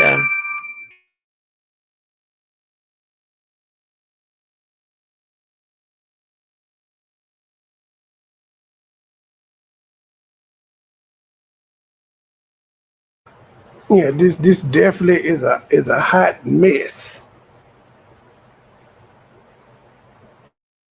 And this the same pastor that, not to say this the same Tyler Perry that laid hands on TD Jakes and shouted at the pulpit. The man told dude, "Hey, you can still have guiltless sex outside of wedlock and still love God. You just okay with sinning. A lot of them okay with Just sitting. okay with it. Okay? So you can Yeah. hmm Shortly after Perry confided in Dixon that two cast members were pissing him off, and that Perry, hold on, let me pull it up, and that Perry swore that he knew how to fix this shit. Perry added that he loves killing a motherfucker in a show that no one expects. That he was going to shoot them all. He was going to shoot them all shot and kill the motherfuckers characters, referring to killing off characters in the Oval, played by actors who Perry wanted to retaliate against.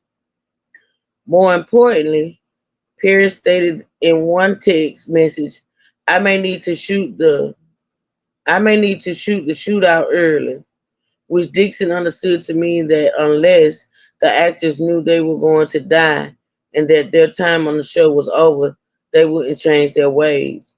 Perry was going to film the shootout early so that the actors would be more submissive to Perry's request. So was he sexually harassing all of them? Perry intentionally made these comments to instill fear in Dixon. Mr. Dixon now knew that he too would lose his job if Dixon did not play ball with Perry's sexual harassment. This is what Perry had been setting up.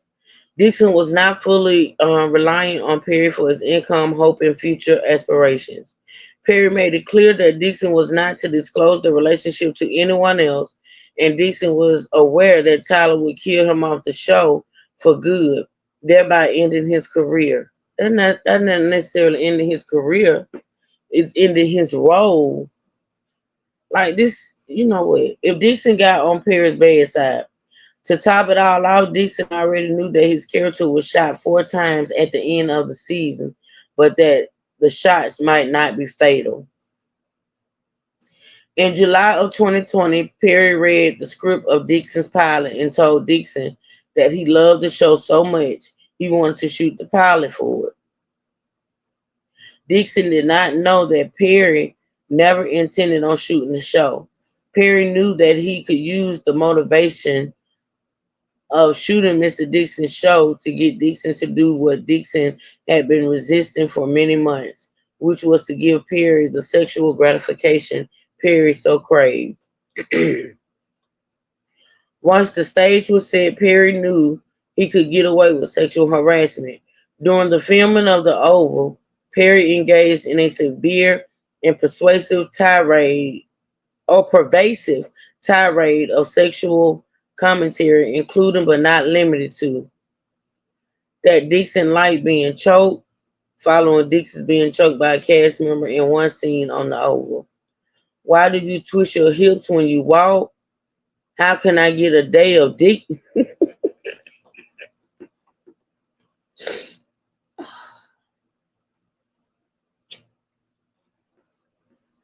How can I get a day of Dixon?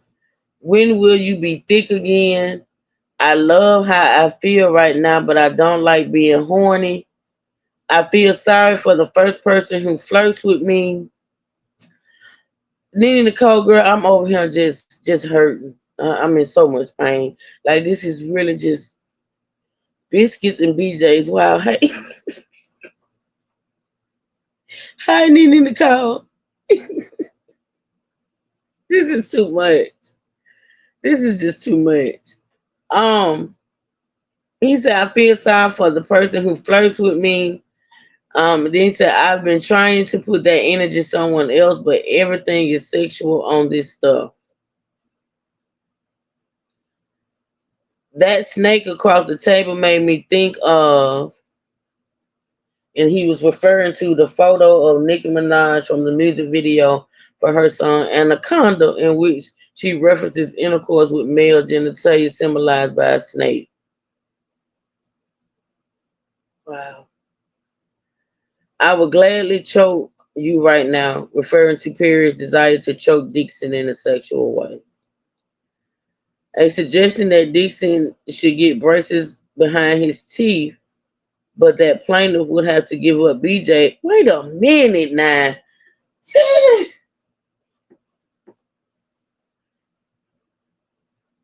Now, mind you, all this stuff I'm reading, y'all, is supposedly what Tyler Perry said to Dixon. A suggestion that Dixon should get braces behind his teeth. Hey, Fun Berry. I need to be, listen, I need to be in somebody's chair. Hell, I need to be on somebody's couch or my therapist. What did they eat Friday? Girl. A suggestion that Dixon, Melissa, don't do that. That Dixon, his name shouldn't be this, because this is not the right lawsuit for that name. This is not the right lawsuit for this. A suggestion that Dixon should get braces behind his teeth, but that plaintiff would have to give up BJ's and that it could be dangerous for Dixon's partner, especially if they're not circumcised. What?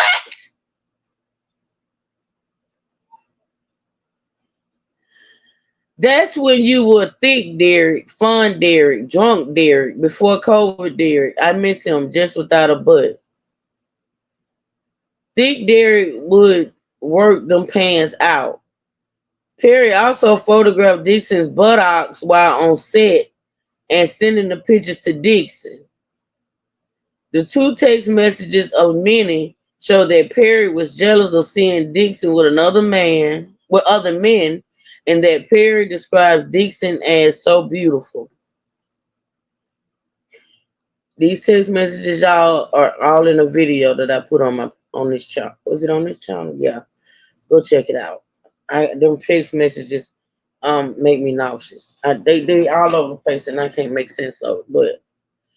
But this series of Lord, we need to be Nicole in here with the holy water. Girl. Girl, we should have had the holy water about 15 pages ago. My God, today. This is making me y'all, I am sick over here. This series of comments and other unwanted sexual references made Dixon highly uncomfortable. He wasn't too uncomfortable. Hey, Danielle girl. He wasn't too uncomfortable. Dixon was caught in a bind. I'm in a bind, Dixon. Dixon in a bind. Dixon in a bind. He could not complain to anyone in HR. He had nowhere to turn. Bitch, you could have went to the police. You could have went to the police. You could have. At this point, you could have went to the courts. You could have went to the courts at this point. Dixon was caught in a bind. He could not complain to anyone in HR. He had nowhere to turn for relief from the sexual harassment, and he knew that if he did not endure it, he would be killed off of the Oval. Dixon was unsure whether to joke back or rebuke Perry's sexual harassment, so he endured it knowing that his job was on the line if he did not engage.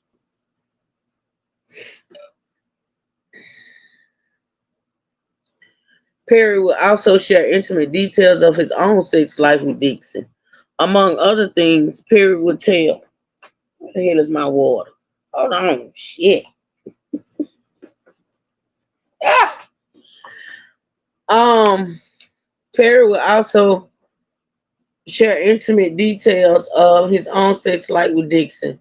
Among other things, Perry would tell Dixon that he had not had good sex since he became rich, and that there were certain times where he had not been touched in months. How did he make that damn baby? Oh, he got a son.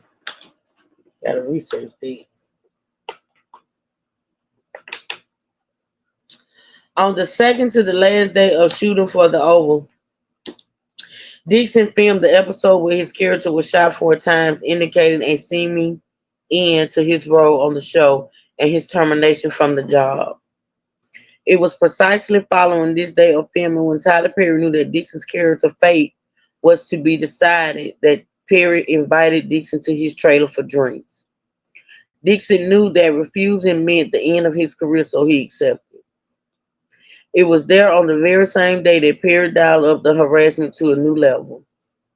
Tyler Perry asked Derek Dixon point blank, "Are you attracted to me?" and demanded that Dixon answer. Plaintiff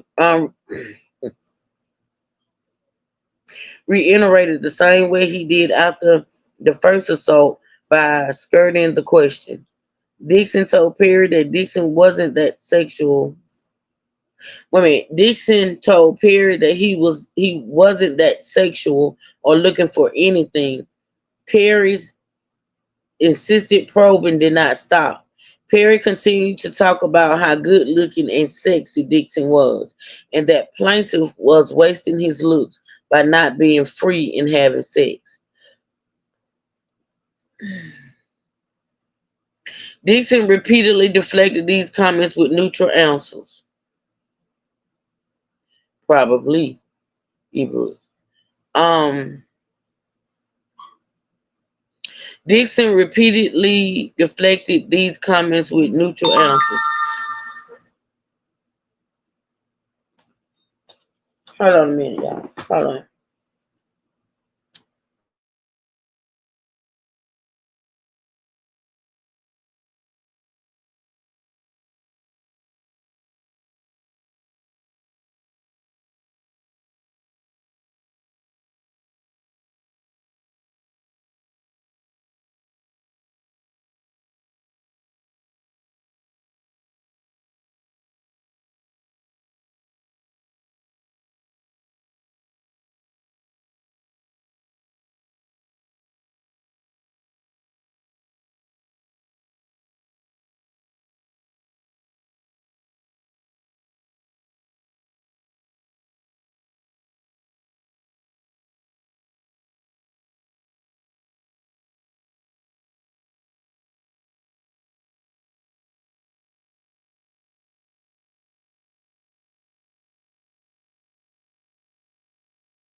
All right, I'm back, y'all.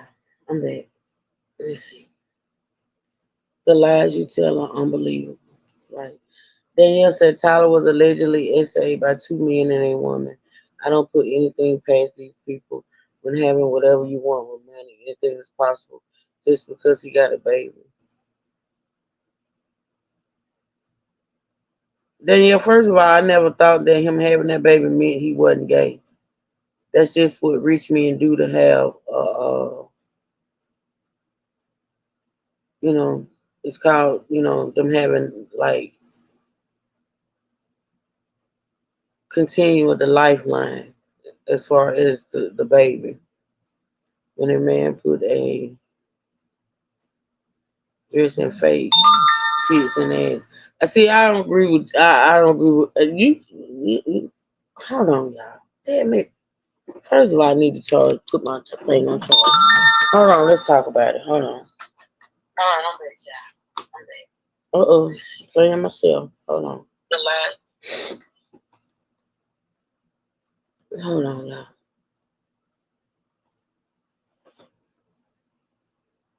Where's my charge? Where's my charge?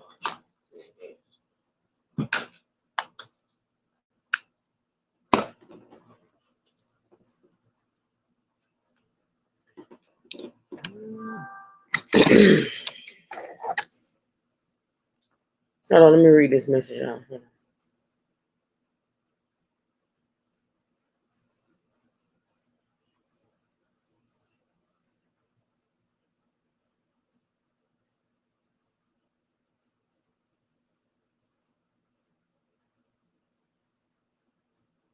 So you say make him. Wait a minute. You say Tyler was allegedly essayed by two men and a woman. Okay, I don't put anything past these people. Neither do I.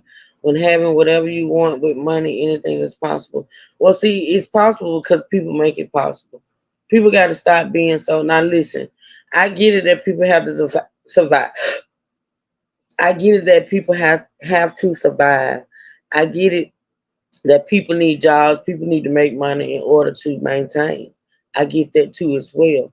But see, what people don't like to talk about is the fact that when it comes to people like Tyler Perry, allegedly, or anybody else that do the things that this man is saying Tyler did, the reason why they're able to do it and to get away with it is because people allow it. You know what I'm saying? They allow it and they allow it to continue happening. They do it, they comply. See, people got to stop doing anything for money. Even though we all need money to survive, don't get it twisted, but it's always other ways to make money. Okay, so you wanted to be an actor, I get it. So you was willing, let's just be clear. He was willing to sacrifice his dignity, his manhood, and anything else that go along with that in order to keep this role with this guy. When if you was an actor, if you felt like you was an actor worth your salt, you would have moved on and went acting up. See, first of all, the man wasn't even acting when Tyler met him. He wasn't even acting when Tyler met him. So my thing is, a predator when a man put a dress and fake tits and ass. I'm not gonna comment on the whole Madea character that he plays because when people speak about the character that he plays as far as putting on the dress and the titties and shit, he's not the first. He's not the first and he's not the last. See, this is what I don't appreciate. And I'm not talking about just you, Danielle. I'm talking about society as a whole. You don't hear nobody talking bad about Robin Williams playing Mrs. Doubtfire. Let's keep it a buck. Every time someone wants to come for Tyler Perry, they bring up the Madea character. But you don't hear or you don't see people doing that when it comes to Robin Williams playing Mrs. Doubtfire. See, for me, it's the whole be fair type situation. Like it's a whole double standard. And I don't respect that. Like I don't respect that. If you gonna listen, and Mrs. Doubtfire ain't the only one. That's just the only one that popped in my mind right now. People can make money, but that does not mean they have to fall in love with money and not sell their souls for money.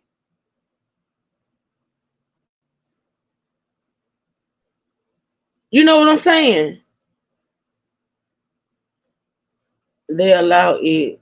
I'm just saying about Tyler himself before he see, yeah. And so Tyler always seemed gay. People been calling Tyler Perry gay since Tyler Perry came out.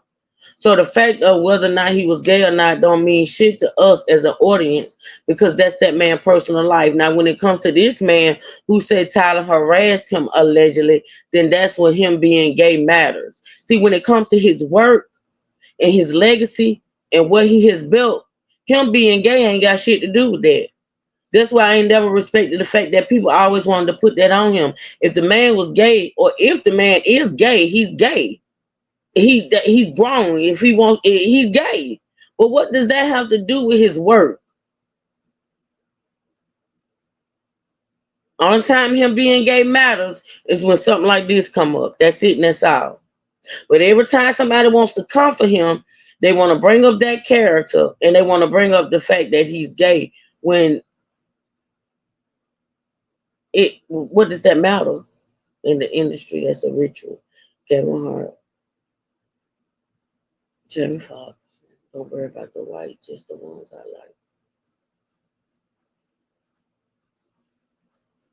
like. Okay. All right. Where did I stop? Um, did I go up too far?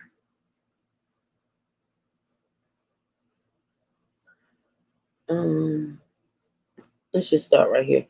Dixon repeatedly deflected these comments with neutral answers, consistently looking for ways to avoid Tyler Perry's sexual interrogation while continuing to worry about his future on the Oval. Mr. Perry was testing how far he could go with Dixon. After enduring the harassment and doing his best to dodge the situation, Mr. Dixon got up and the two exchanged goodbyes.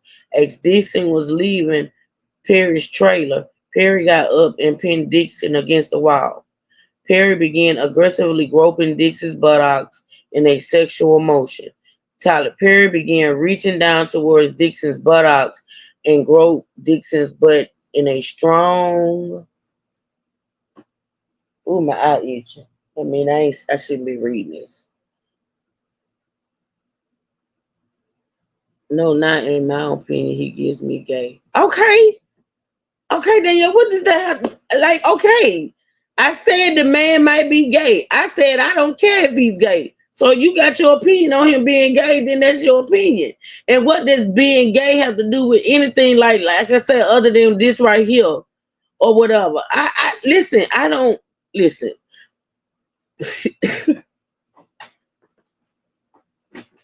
I don't know what you want me to say, Danielle. I don't know where you want the conversation to go about him being gay. I don't know what you want. Like, are you got a specific question for me as far as what you're trying to say? Because I don't understand. Like your dialogue is all over the place. You go from him being essayed to him thinking because he got money he could do whatever. Then you go back to him being gay, and then you bring up Kevin Hart and Jamie and them. I'm all over. I don't. I'm trying to figure out where we're going. I'm just trying to figure out where we're going. That's all, so I can know how to answer. I'm a little confused. Uh,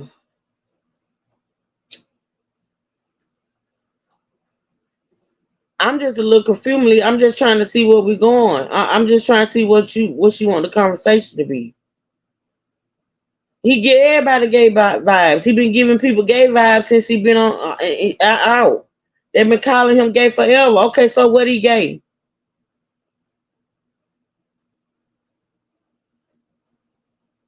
I'm trying to see where it's relevant or prevalent other than when something like this happens. Because other than that, it don't matter.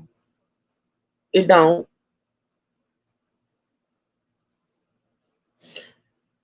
Um. Okay, so he grabbed his butt in a strong and sexual manner that could not. Hold on. In a strong and sexual manner That cannot have been a mere accident. Dixon stood frozen in horror and could not reciprocate or fight back. The hell he couldn't fight back. I don't understand. See, this is what I'm talking about. Like, I don't understand why this man didn't feel like he had to fight back. Other than the fact that he, just like Tyler was dangling him along for his whatever, his pleasure, this man was enduring all this shit for a job, to keep a job, which in my opinion, if you felt like you was truly an actor and Tyler Perry, let's just talk about it. Let's be transparent. The man know that the only reason why he got the acting gig with Tyler, because Tyler wanted to fuck him. He knew that. Because if he didn't know that, if he felt like he was an actor for show, he'd have went out and got his ass another acting job and he'd let this go. A man that has respect, dignity, and all that about himself ain't finna put up with this. He's not finna do it.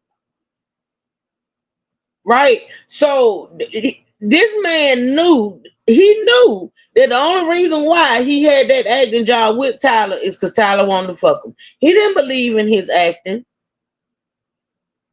Because if he believed in his acting, for one, he would have been acting when Tyler met him, at least doing it part-time, or he would have went out and got his ass another acting job and told Tyler Perry to kiss his ass and keep it pushing.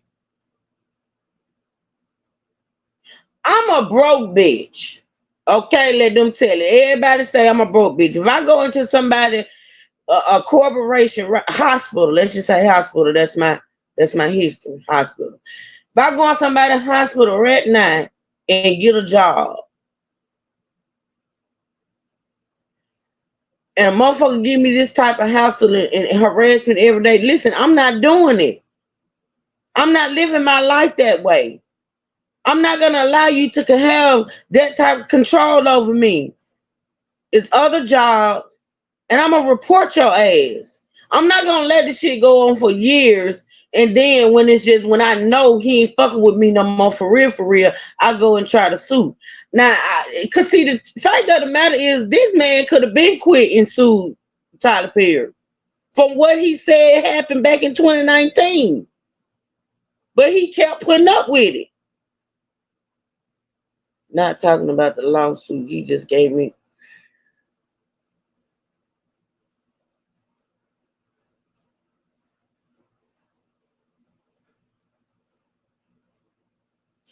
Danielle, what you want me to do? Argue with you that whether or not the man was gay or not, or that he get gay vibes? I have digressed. I said I agree with you. He give off gay vibes. He been called gay since he hit the scene.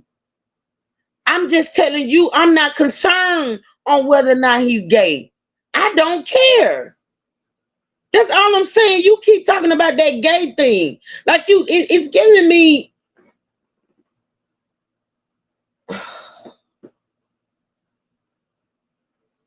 Danielle, this is a lawsuit for sexual harassment. This is a lawsuit, a whole lawsuit for $260 million for this man who said Tyler Perry sexually harassed him. What in the fuck does gay have to do with it? Because this is the thing. Gay or not, he did what he did. Gay or not, whether he was straight, because Tyler Perry could have been a straight man who did this to a woman. The point of the lawsuit is that he sexually harassed this guy. Him being gay is not prevalent. It's prevalent, I guess, because Tyler's a man and he's a man. But why are you so focused on him being gay, though? Why are you not like focused on the fact that if what this man is saying is true in this lawsuit, he violated this man over and over again, whether he is gay or not?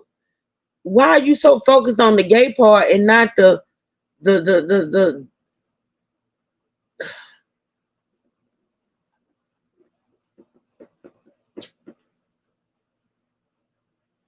Melissa, roll me one up, girl. Go on, roll it up. It's Friday. I was gonna wait to 5, but I can't. um,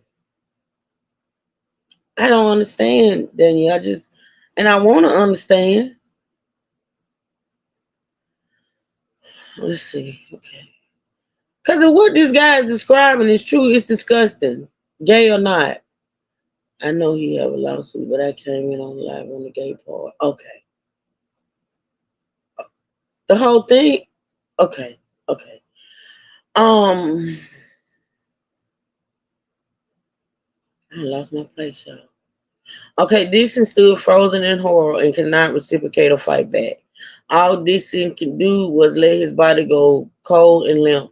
Seeing that Dixon had no desire in Perry told Dixon that he was drunk and asked Dixon to leave the trailer. As soon as Derek Dixon left the trailer following Perry's violent assault, Dixon became severely nauseous and extremely anxious about his job, career, and livelihood. Dixon felt trapped within the confines of the studio's quarantine bubble. There was still another shoot the next day. Dixon called his friend Justin Bryant on the phone and told him everything that happened, and was unaware of any human resources representatives to whom he could report the assault. That's bullshit. Every damn operation has human resources, and even if he didn't feel comfortable with going to human resources, there were outside sources that he could report. Here, there's the cops. This man just assaulted you.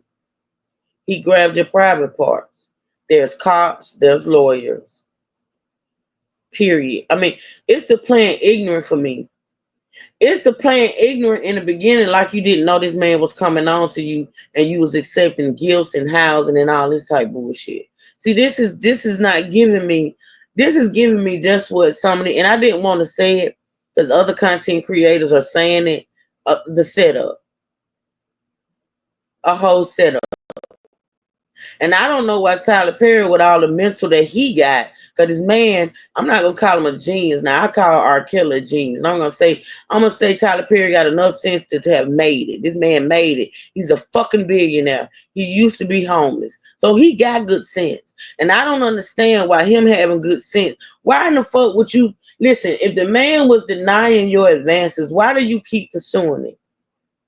It's giving me that once, people, whether it be a man or a woman, achieve a certain status and earn a certain type of income, they feel like they can make a motherfucker want to be with them or make a motherfucker do this and that and the third. That's what how he's explaining this situation is giving me. Because I don't understand why Tyler Perry will continue to entertain this guy, and he knew that the guy wasn't interested when he could have had any other gay guy that may have wanted him. This is not making sense to me.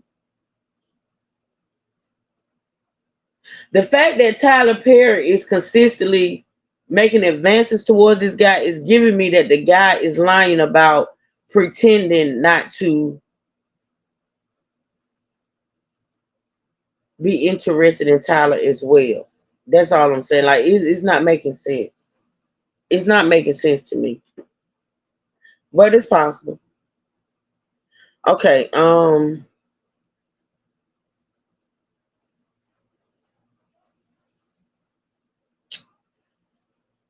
Dixon felt trapped within the confines of the studio's quarantine bubble. There was still another shoot the next day. Dixon called his friend Justin Bryant on the phone and told him everything that happened and was unaware of human resources representatives to whom he could report the assault. Plaintiff had no one to turn, that's a lie, turn to and nowhere to go to save him from Perry's aggressive sexual harassment and exploitation. The next day, Perry acted like nothing happened, and this time he did not even offer Mr. Dixon an apology. Following this exchange, began to avoid Perry as much as possible. However, Dixon still felt the need to answer Perry's insistent text messages, so he changed his approach. Thank you, Melissa. Dixon often pretended to be asleep to avoid being harassed by Perry. However, Perry persisted by texting Dixon the following messages. Are you awake? Stop ignoring me. You are awake, Derek. Wake up. I know you're not sleeping and give me attention. In or around early October of 2020, Perry invited Dixon and other actors from the Oval on a cash trip to Perry's personal island in the. Damn, Tyler, Can I get a trip to the personal island in the Bahamas? I got biscuits and beef. You know what? Let me stop.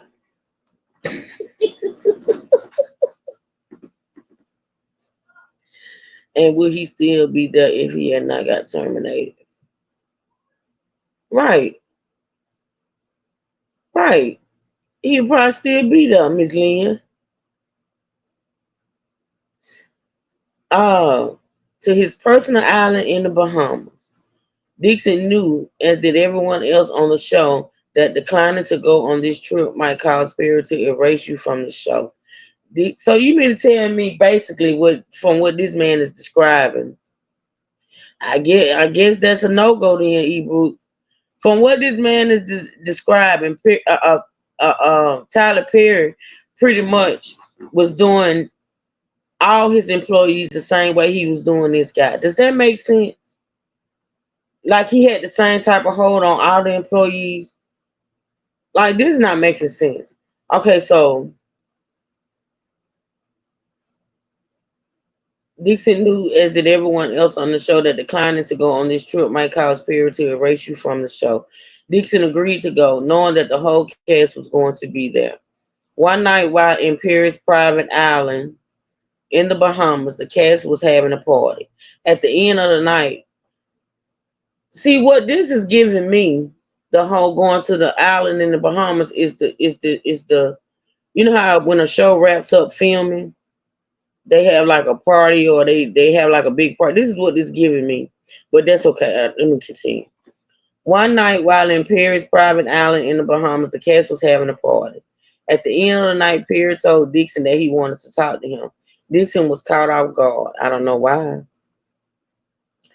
Perry made alcoholic drinks and forced Dixon to drink them. Now he's forcing them to drink. Okay.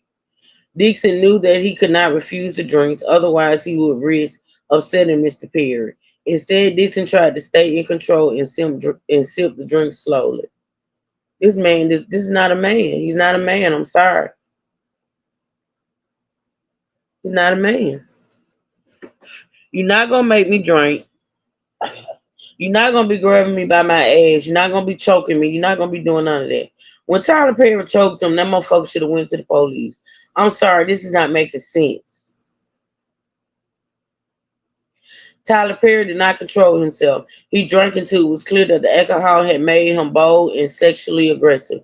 Perry told Dixon that he wanted a relationship with someone who could be emotionally. Now he want a relationship? Because at the beginning, we read that Tyler Perry wanted somebody who had somebody, so he didn't have to be in a relationship and he didn't have to be emotional. It would be all about sex. So now he wanted a relationship. Okay. Perry told Dixon that he wanted a relationship with someone who could be emotionally and sexually available to him, but would also be permissive of Perry having his own relationship with someone else. So basically, he wanted a side chick or a side dick. Okay. Um, these rich men have a thing for turning straight men gay like Puffy. I don't think this man's straight. I don't think he's straight, Melissa. That's just my opinion, though.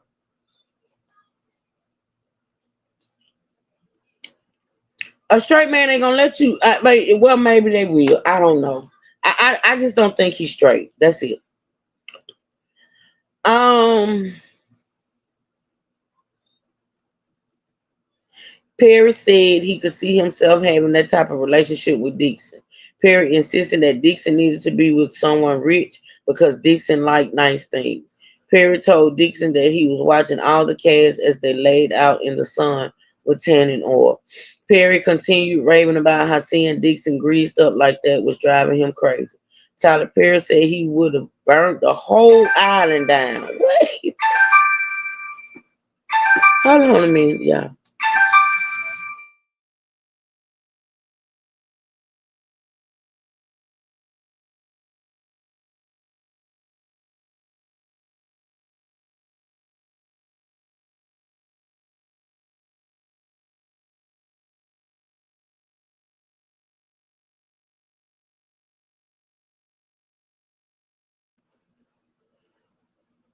It probably wasn't essay, but a mutual agreement until things went bad. We ain't never seen him with a no. I seen him in a couple of pictures with his baby mama. That's it. I don't think I seen him with. I ain't never known of him to be in a relationship. Like when he popped up with that whole baby mama and the baby, I was shocked. I was shook. That's the only somebody I really ever, as far as a woman, I ain't never seen him like known of him to date no woman or nothing like that. So, and they said she's just the beard, the baby mama. I think he's supposed to have a girlfriend now. Hold on, let me Google. I think I seen something yesterday where he's supposed to have. Let me see.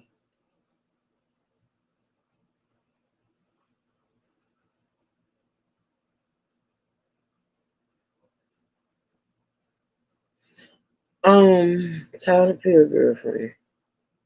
Tyler Perry's most recent non-romantic relationship was with what the lady name? Jalila Bakel. They were together for over a decade and have a son. See, that's the only woman I ever known him to be associated with. They were together for over a decade and have a son named Amon. They reportedly split in 2020, but continue to co-parent.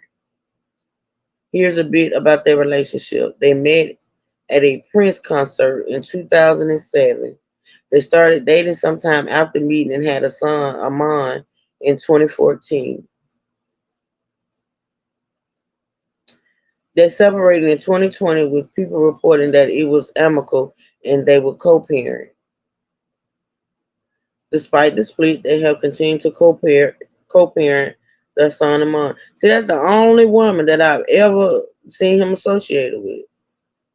Um, they say who is Tyler Perry in a relationship with?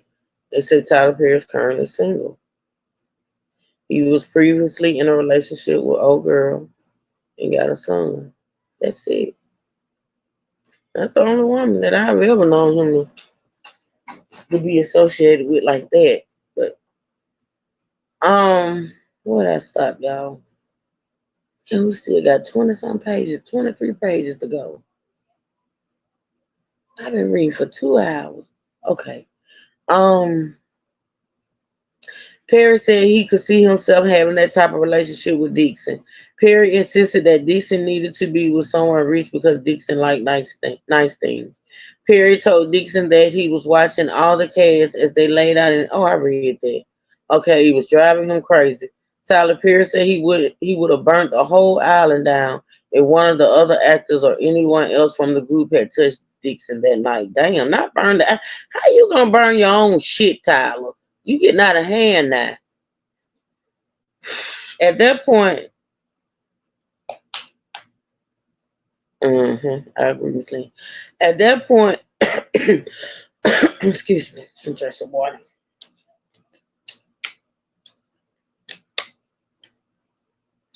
At that point, he once again aggressively seized Dixon and groped his buttocks. Dixon once again did not reciprocate and froze up. Perry got the message and told Dixon to go to bed. Dixon was terrified and could barely sleep. From that moment on, Perry became extremely frustrated and possessive. Perry wanted desperately for Dixon to be attracted to him, but Dixon was not. In one exchange, Perry sent pictures of himself from the Bahamas to Dixon. Dixon responded that the water looked nice. Perry got upset that Dixon did not see the stud in the picture and instead focused on the water. Perry called Dixon an asshole for laughing out loud at Perry's desire for Dixon to call him a stud. On or around October 18, 2020, and following Dixon's return from the Bahamas,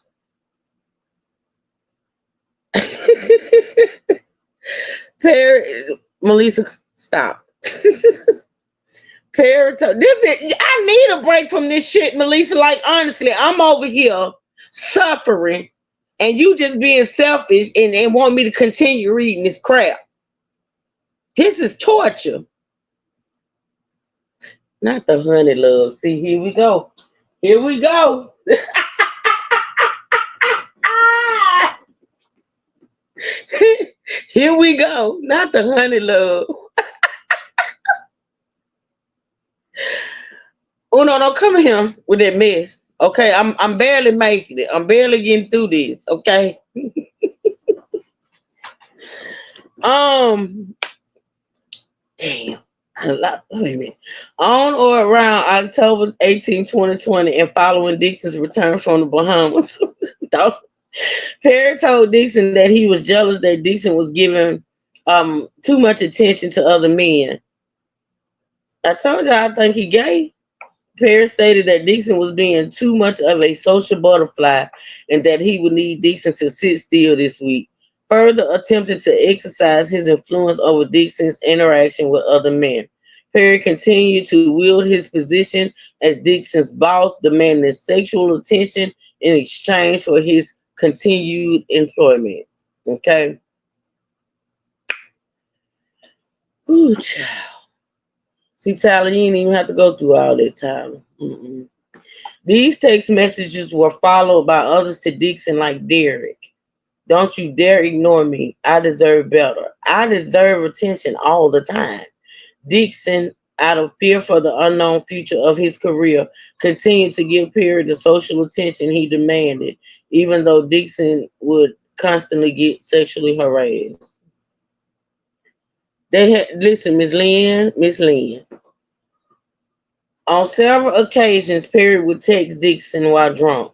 In one exchange, Perry told Dixon, "You know what I cook, Derek," and then Derek. Oh, okay. In one exchange, Perry told Dixon, "You know what I cook, Derek," and then proceeds to say, "I am drunk, talking shit." In December of 2020, Dixon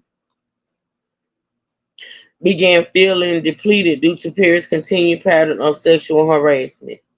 The assaults and harassment began manifesting in his physical health, and Mr. Dixon had no one to turn to. What the fuck? Dixon visited a physician who indicated that Dixon's exhibited severe symptoms of acute stress, insomnia, stomach issues, and dangerously low cortisol levels due to the sexual harassment and assault.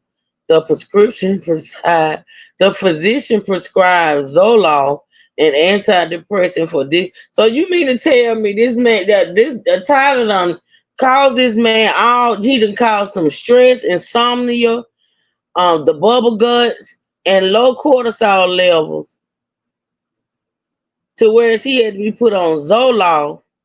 Please tell me this the end. Please tell me this is the end. Please tell me that Derek has now decided to stop this shit. Just stop. Let's read on. The sexual harassment continued through the beginning of 2021. See, he done began suffering physically, mentally, emotionally, psychologically. Yeah, he stays. Okay. Perry continued sending Dixon unsolicited photos of Dixon's body from the set of the Oval with comments such as, "Oh my God. Wait a minute. Oh my God. Look at thick Derek. No, the weight difference. I can do see it. What? Thick Derek. Okay, good. I'm not understanding none of that. Miss Lynn, this is not cute. This is not cute. Nope, I can't deal with thick Derek. LOL. What's it going to take for you to have guiltless sex? Have you found that yet? Have you found that yet in therapy? What's your waist? I'm so glad Derek. I can't see that's the messages. I can't do the messages. I'm thinking this ain't even Tyler Perry writing these damn messages. I just don't believe it. This man write whole movies and plays and shit of that nature. I just don't believe this is him writing. I'm sorry. You are the rose, but you are so blocked that you refuse to be smelt or open. See, I can't do that. I can't believe Tyler Perry wrote that. What the hell is smelt? You are the rose, but you are so blocked that you refuse to be smelt or open. Mm. Oh, Jesus, have mercy. When you finally are able to unlock your mind, you're going to make that person crazy, crazy in a good way. Have you been intimate with someone? These are questions Tyler is asking this guy. And I'm not going to, why did that photo make me jealous of you two together? Yeah, that's all the messages. Y'all can go read the messages. I got a video on this channel, a video with all the messages in it.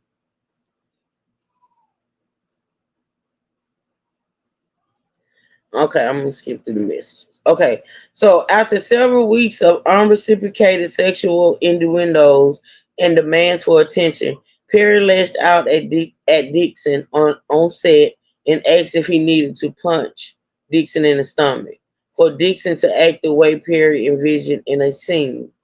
This exchange was highly tense, and Perry's reaction stunned several cast members. Actors on set consoled Dixon for the abrasive interaction, confused as to why Perry overreacted in such a manner. But Dixon knew that Perry was lashing out due to his frustration at the lack of attention Dixon was giving him.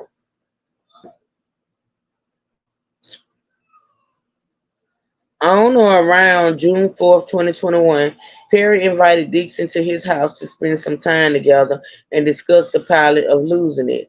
Although Dixon hesitated, he feared the consequences of disappointing Perry and believed once Losing It was a big show, he would be free from other. That don't make sense. That does not make sense at all. He felt like if the show was a hit, he would be free from under the clutches of Perry. Mm-mm. During this visit, Perry made several alcoholic beverages for himself and demanded to know why Dixon was not having sex with anyone. Perry probed further about Dixon's sex life, insisting that the two were becoming increasingly drunk and it was time to end the night. Perry then led Dixon to a guest house. Now he gonna go back in a guest house after being assaulted in the first guest room or guest house. Actually, twice at this point. But okay.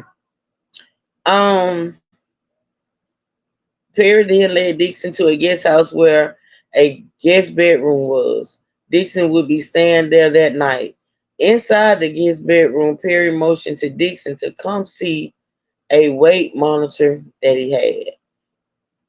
Perry told Dixon that the monitor, wait a minute. Perry told Dixon that for the monitor to work, Dixon would need to step on the monitor wearing only underwear and push Dixon to try it out. Dixon tried to avoid the uncomfortable situation, but decided it was better to comply and hurry to bed than to wait for the alternative at this point.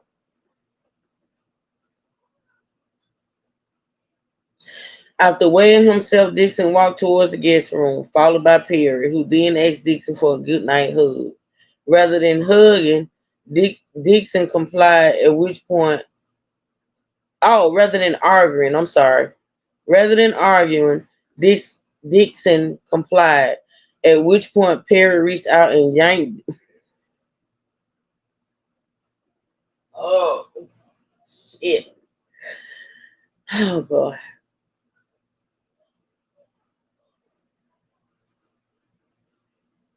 At which point Perry reached out and yanked Dixon's underwear down from behind. At this point, this is rape. I mean, so Perry then began to vigorously grab, grope, and play with Dixon's buttocks in a second. What it is about his booty hole? He ain't grabbing his Peter Walker. Dixon was naked, stunned, and seized by tremendous fear. Dixon started to tell Perry that he did not want his underwear down. What? Y'all can't tell me this shit is happening with these two men. Like, honestly, why are you not fighting, Derek? What are we doing here, Derek? I don't want my underwear pulled down, Mr. Perry. Mr. Perry, can you please pull my underwear back up? I don't want to show you my buttocks.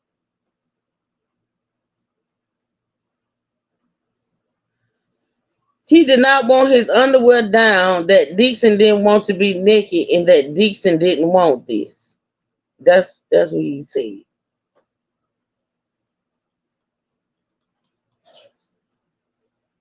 Dixon quickly reached to pull his underwear back up. As soon as he did, Perry grabbed Dixon reaching arm with a tight grip and held fast. Tyler Perry told Derek Dixon to relax and just let it happen, and that Perry wasn't going to hurt. Uh-oh. And that Perry wasn't going to hurt. Perry continued to sexually grope Dixon's buttocks. Dixon's anxiety rapidly escalated, thinking that he may soon be raped. Dixon was not sure what to do, and his breath shortened.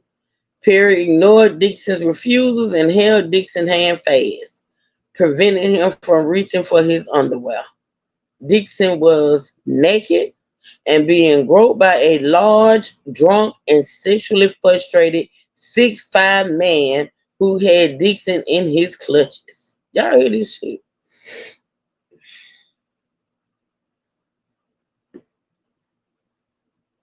It's a script. It's not court papers. It's not court papers. Okay. Dixon did not know if he was going to have to get into a physical fight, but knew that any efforts to fight back were hopeless. Perry had armed security at his gate, was much larger than Dixon, and told Dixon that he had several guns in his home. Hold on, y'all. Hold on.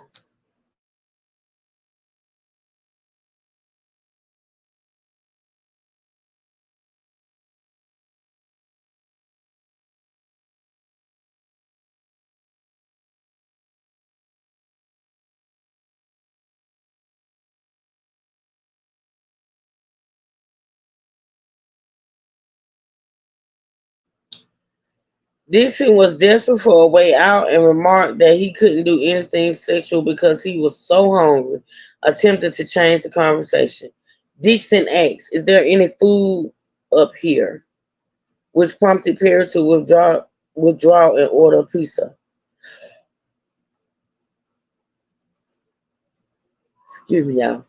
Dixon returned to the guest house and, unable to lock the bedroom door, locked himself in the guest house bathroom and slept on the floor. Dixon then attempted to contact some close friends about the incident. The following morning, Dixon realized that he had left his car keys in the main house. So what happened? When he locked himself in the bathroom and Tyler Perry had ordered that pizza, what happened that night? What happened?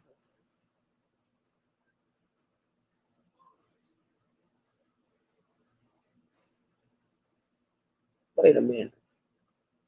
The following morning, wait a minute. Okay. The following morning, Dixon realized that he had left his car keys in the main house. And upon, hey Mika girl, and upon going to retrieve them, encountered Perry. Perry told Dixon that last night's incident was why the two shouldn't drink together, and that the previous night's incident shouldn't have happened. Dixon responded saying, "Oh, so was that my fault? Oh, so that was my fault?" To which Perry replied, "No, no, no. I'm not saying that. I'm just saying that shouldn't have happened and I drank too much."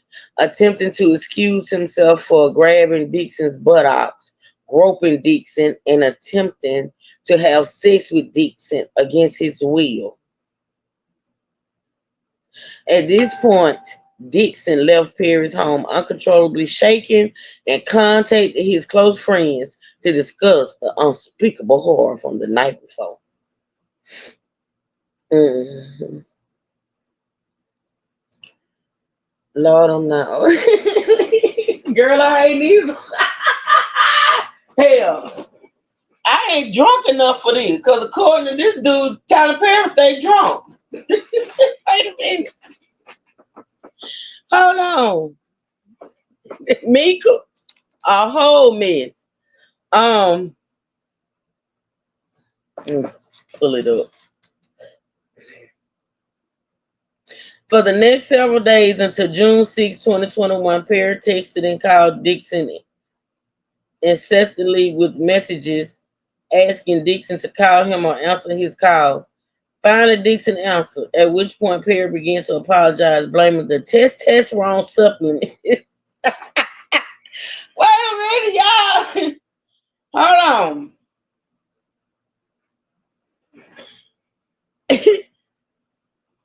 on. Perry began to apologize,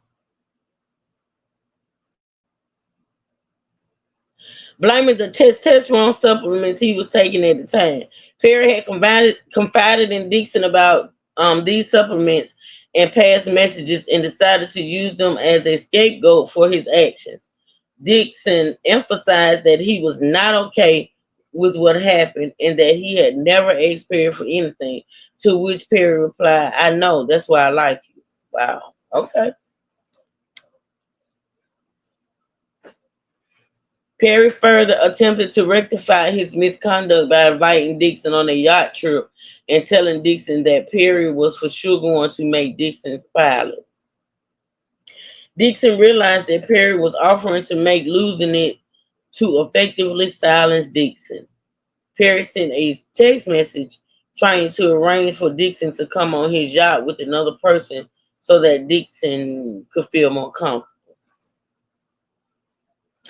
Dixon responded that he would not board the yacht and refused Perry's invitation. After Dixon refused to go on the yacht, Perry did not text Dixon for 5 months. Wait a minute. Now we getting somewhere. Hold on. Thank y'all for the likes. Look, y'all continue to hit that like button for your girl. I appreciate it because this is a mess. Y'all support the channel, hit the Cash App, PayPal, all that. All that for True Turks Hanging. This is torture.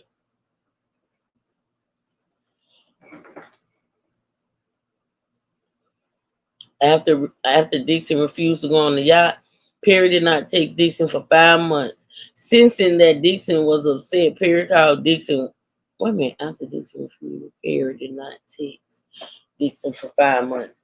Sensing that Dixon was upset, Perry called Dixon once to update him that Perry was looking for a director for the pilot. During this 5 month period, Dixon was regularly in therapy. Really? Was it? So you in therapy and everything, and you telling your therapist about what's going on, and you still can't leave. Um. Oh, severe. Okay, during the 5 month period, Dixon was regularly in therapy. He suffered from severe depression, anxiety, stomach pains, and nausea, resulting in a new prescription for another antidepressant. Dixon was diagnosed with post-traumatic stress disorder. What? Okay. And his therapist recommended that he seek outpatient treatment costing upwards of $20,000, a price too high for Dixon at that time. Lord have mercy, why I want to stop. Hold on a minute, y'all.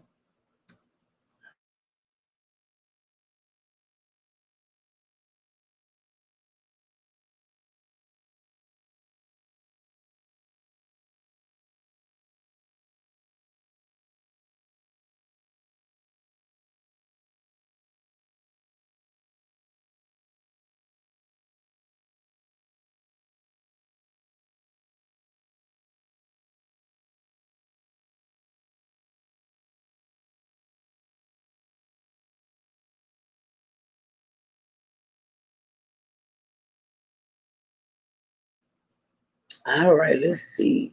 What it was.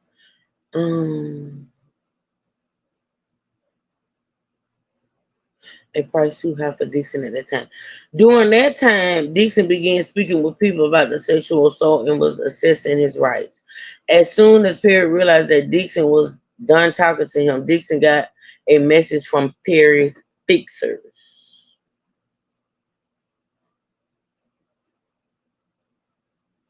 Perry's fixers contacted Dixon, indicating Dixon's character in the Oval, the one who was shot, would be returning with a new storyline next season.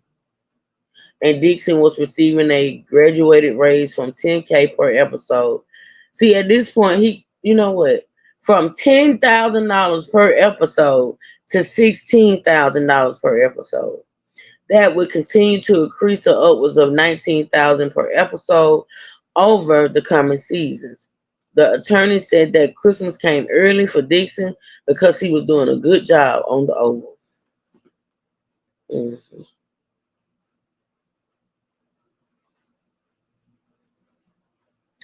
However, they also told Dixon he was forbidden from letting his castmates know about the raise because nobody other than him would be receiving a similar pay increase. Lastly, the fixers told Dixon that Perry wanted to buy the right to produce the pilot of losing it and planned to spend up to $1 million producing the pilot.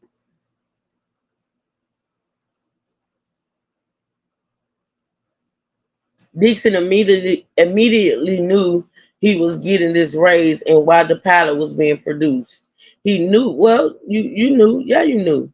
He knew that he could keep the money and the job or complain about the sexual harassment, but not both. The situation facing Dixon presented a challenging decision that left him unable to take any action or make any decisions. The prospect of the sexual assault and harassment becoming public and dealing with Perry's highly paid attorneys was daunting. Perry had significant resources, whereas Dixon did not. Dixon goals of working as an actor. Dixon goals of working as an actor and being discovered for his talents might be jeopardized. Oh Lord, I don't know if I can do this. In what was an extremely difficult decision, Dixon bowed to the pressure and fear of losing his livelihood, and in hopes of advancing his career, Dixon decided to return to the set and have his pilot produced. He insisted, however, and decided to put safeguards in place between himself and fear. Man, I'll get another water, y'all. Hold on.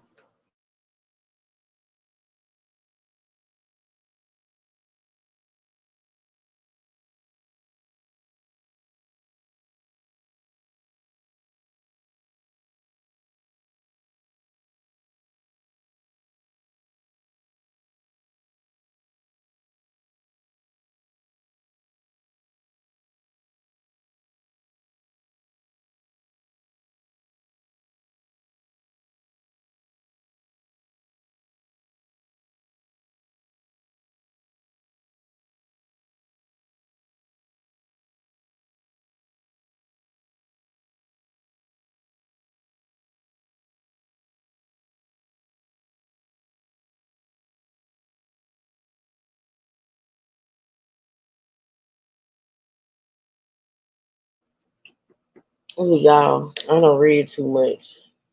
I don't read too much.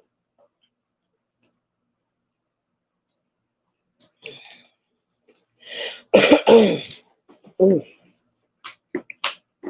All right, let's see how much more I can do. Um, and what was an extremely difficult decision, Dixon. Oh, Dixon.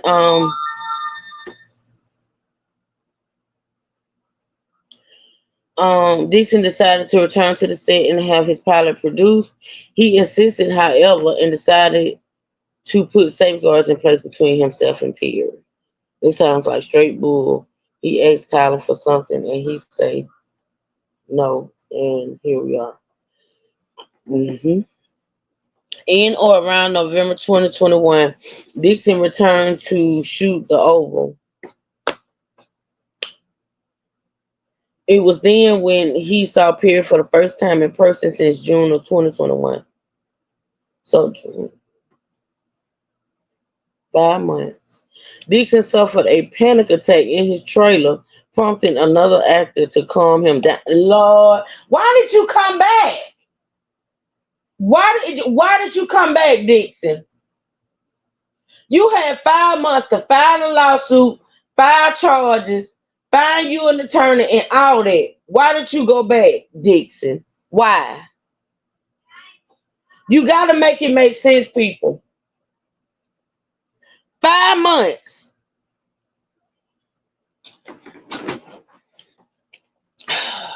Seeing that Dixon was still upset, Perry knew that he had to. So in the 5 months, did they text? We know they ain't see each other. Seeing that Dixon was still upset, Perry knew that he had to up the ante to ensure Dixon's silence. Perry began periodically texting Plano regarding the production of the pilot of Losing It to string Dixon along. Soon after, Dixon received a call from a member of Perry's production team telling him that they were considering shooting Dixon's pilot in the coming fall of 2021. Dixon was desperate for the good news given the uncertainty surrounding his finances and concern about his future. On or around March 4th, 2022, Dixon signed the literary purchase agreement for the pilot, giving the rights for the series to defendant TPS. Dixon was unaware of TPS's pre-existing television contracts with Viacom CBS, now known as Paramount Global, which would later prevent the sale of Dixon's show to any media outlets for streaming services for 2 years.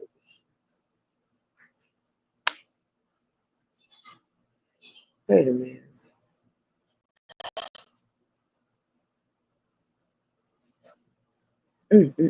Let's see. On or around March 20. Okay, wait. Okay, see. On or around March 21st, 2022, shortly after seeing each other on the set of The Oval, Dixon and Perry began shooting the pilot. Perry called Dixon following the shoot, telling him that the show would net 2 to 3 million per episode and run for 2 seasons, guaranteed.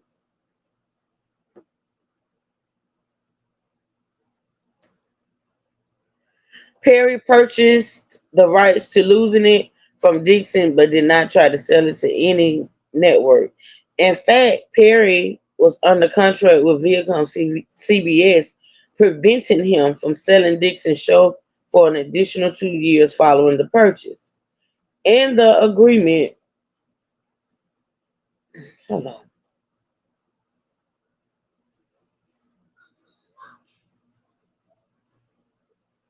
Oh, in other words, Perry spent money shooting a pilot for a show and then purchasing the rights to it, knowing that Perry could not sell the show for 2 years. Clearly, this was done for the ulterior motive of silencing Mr. Dixon.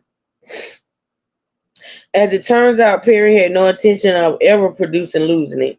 Perry never made any effort to sell the show or shop it.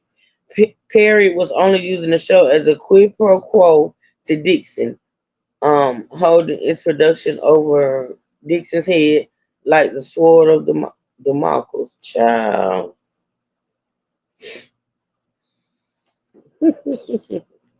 Okay.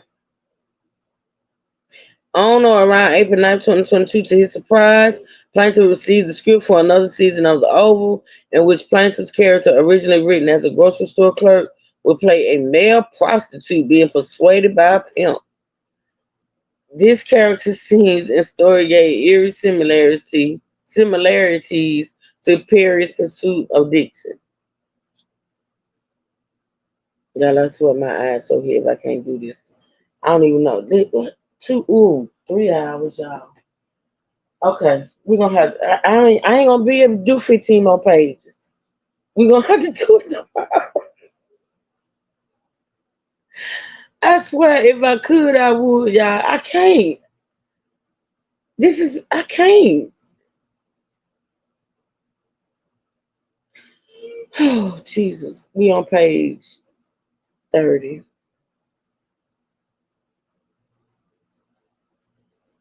The oval in which plaintiff's character, originally written as a grocery store clerk, would play a male prostitute, a male prostitute being pursued by a pimp.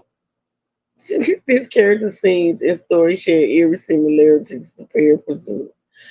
Yeah, I'm gonna start tomorrow, y'all, on number 28. Ebooks, remember number 20?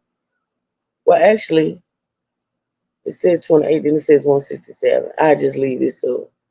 I can't do nothing now. Word, y'all. The words they starting to move like they.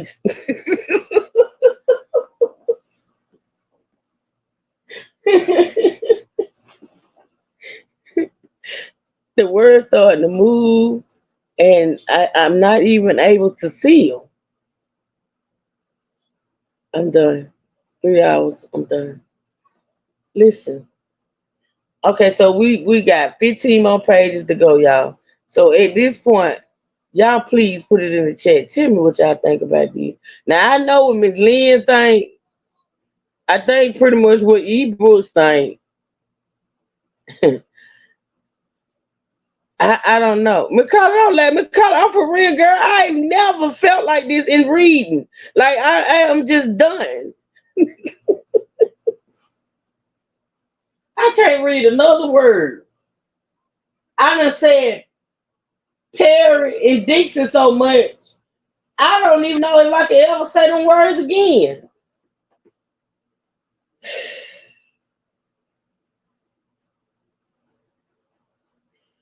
We're gonna finish the last 15 pages tomorrow, y'all. I'm gonna end it at 3 hours, and that's that. I'm gonna give y'all a minute for somebody to type in the chat what y'all think. What y'all think of this lawsuit? Just from what we read, these 15 pages. This is a lie. This is absolutely a lie. Tyler Perry, if this shit is true, you ought to be ashamed of yourself. You really ought to be ashamed of yourself, Tyler. This is not cute. Ooh, yeah. This ain't cute, Tyler. Now you got all that money. You could have went and got listen. All right, y'all. I'm gonna come back tomorrow. I'm gonna finish, and then we're gonna get into that live stream I told y'all I wanted to react to. Because this guy make it make sense. He did this live a year ago when Kristen Keys came out, and I'm still doing more research on his little situation because I think Kristen was paid off. I really do think he was paid off with that show. And that's why he disappeared. But I'm gonna do some more research. I'll be back this evening, y'all. I'll be back this evening. I gotta take me a nap. My eyes are crossed right now.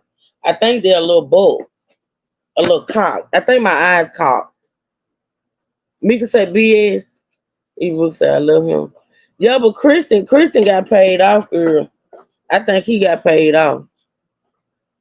Derek is an entry level employee begging for hey down there. I think Derek knew exactly what he was doing. Derek knew exactly.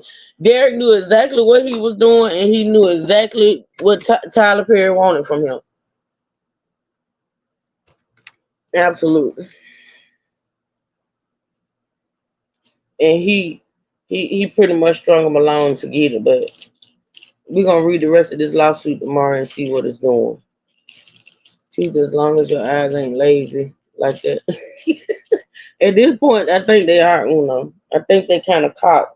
I think one going to the right and the other one going to. Oh, you love make it make sense. I thought you were talking about Christian. Oh, okay. Yeah, I love make it make sense too. I love his channel. Driving, I can't text what I want. Okay, Ebros, be safe. No, make it make sense is the channel. Is the channel, Miss Lynn. That's a channel name of this guy that we watch, and we gonna listen. We're gonna listen to his live that he did about a year ago about Kristen Keys. But we're gonna do all that tomorrow because right now Truth gotta go. I can't. This has thrown. This just blew me out. I don't even know if I can look at Tyler Perry the same no more. I don't think I can. But anywho, I love y'all so much, and I appreciate y'all supporting this channel. Y'all know I do. I really, really do. Y'all continue to be safe today. Have a blessed work day. or whatever it is you're doing. Be safe at it. I will see y'all later on over there in Sipperville, which y'all know I'm gonna be sipping. This right here has traumatized me. So we're gonna go over there to Superville later on. I see y'all over there. But other than that, thank y'all for supporting. I appreciate it. All right. We'll be back tomorrow. What's tomorrow? Saturday. We'll be back tomorrow morning to finish up. All right. So with that being said, y'all be safe, be blessed, never stress. And until later, true sippers and stay gang, stand up. And we out. Trey gone. I was finna say thank you, Trey. But anywho, thank y'all. I love y'all. Y'all be good.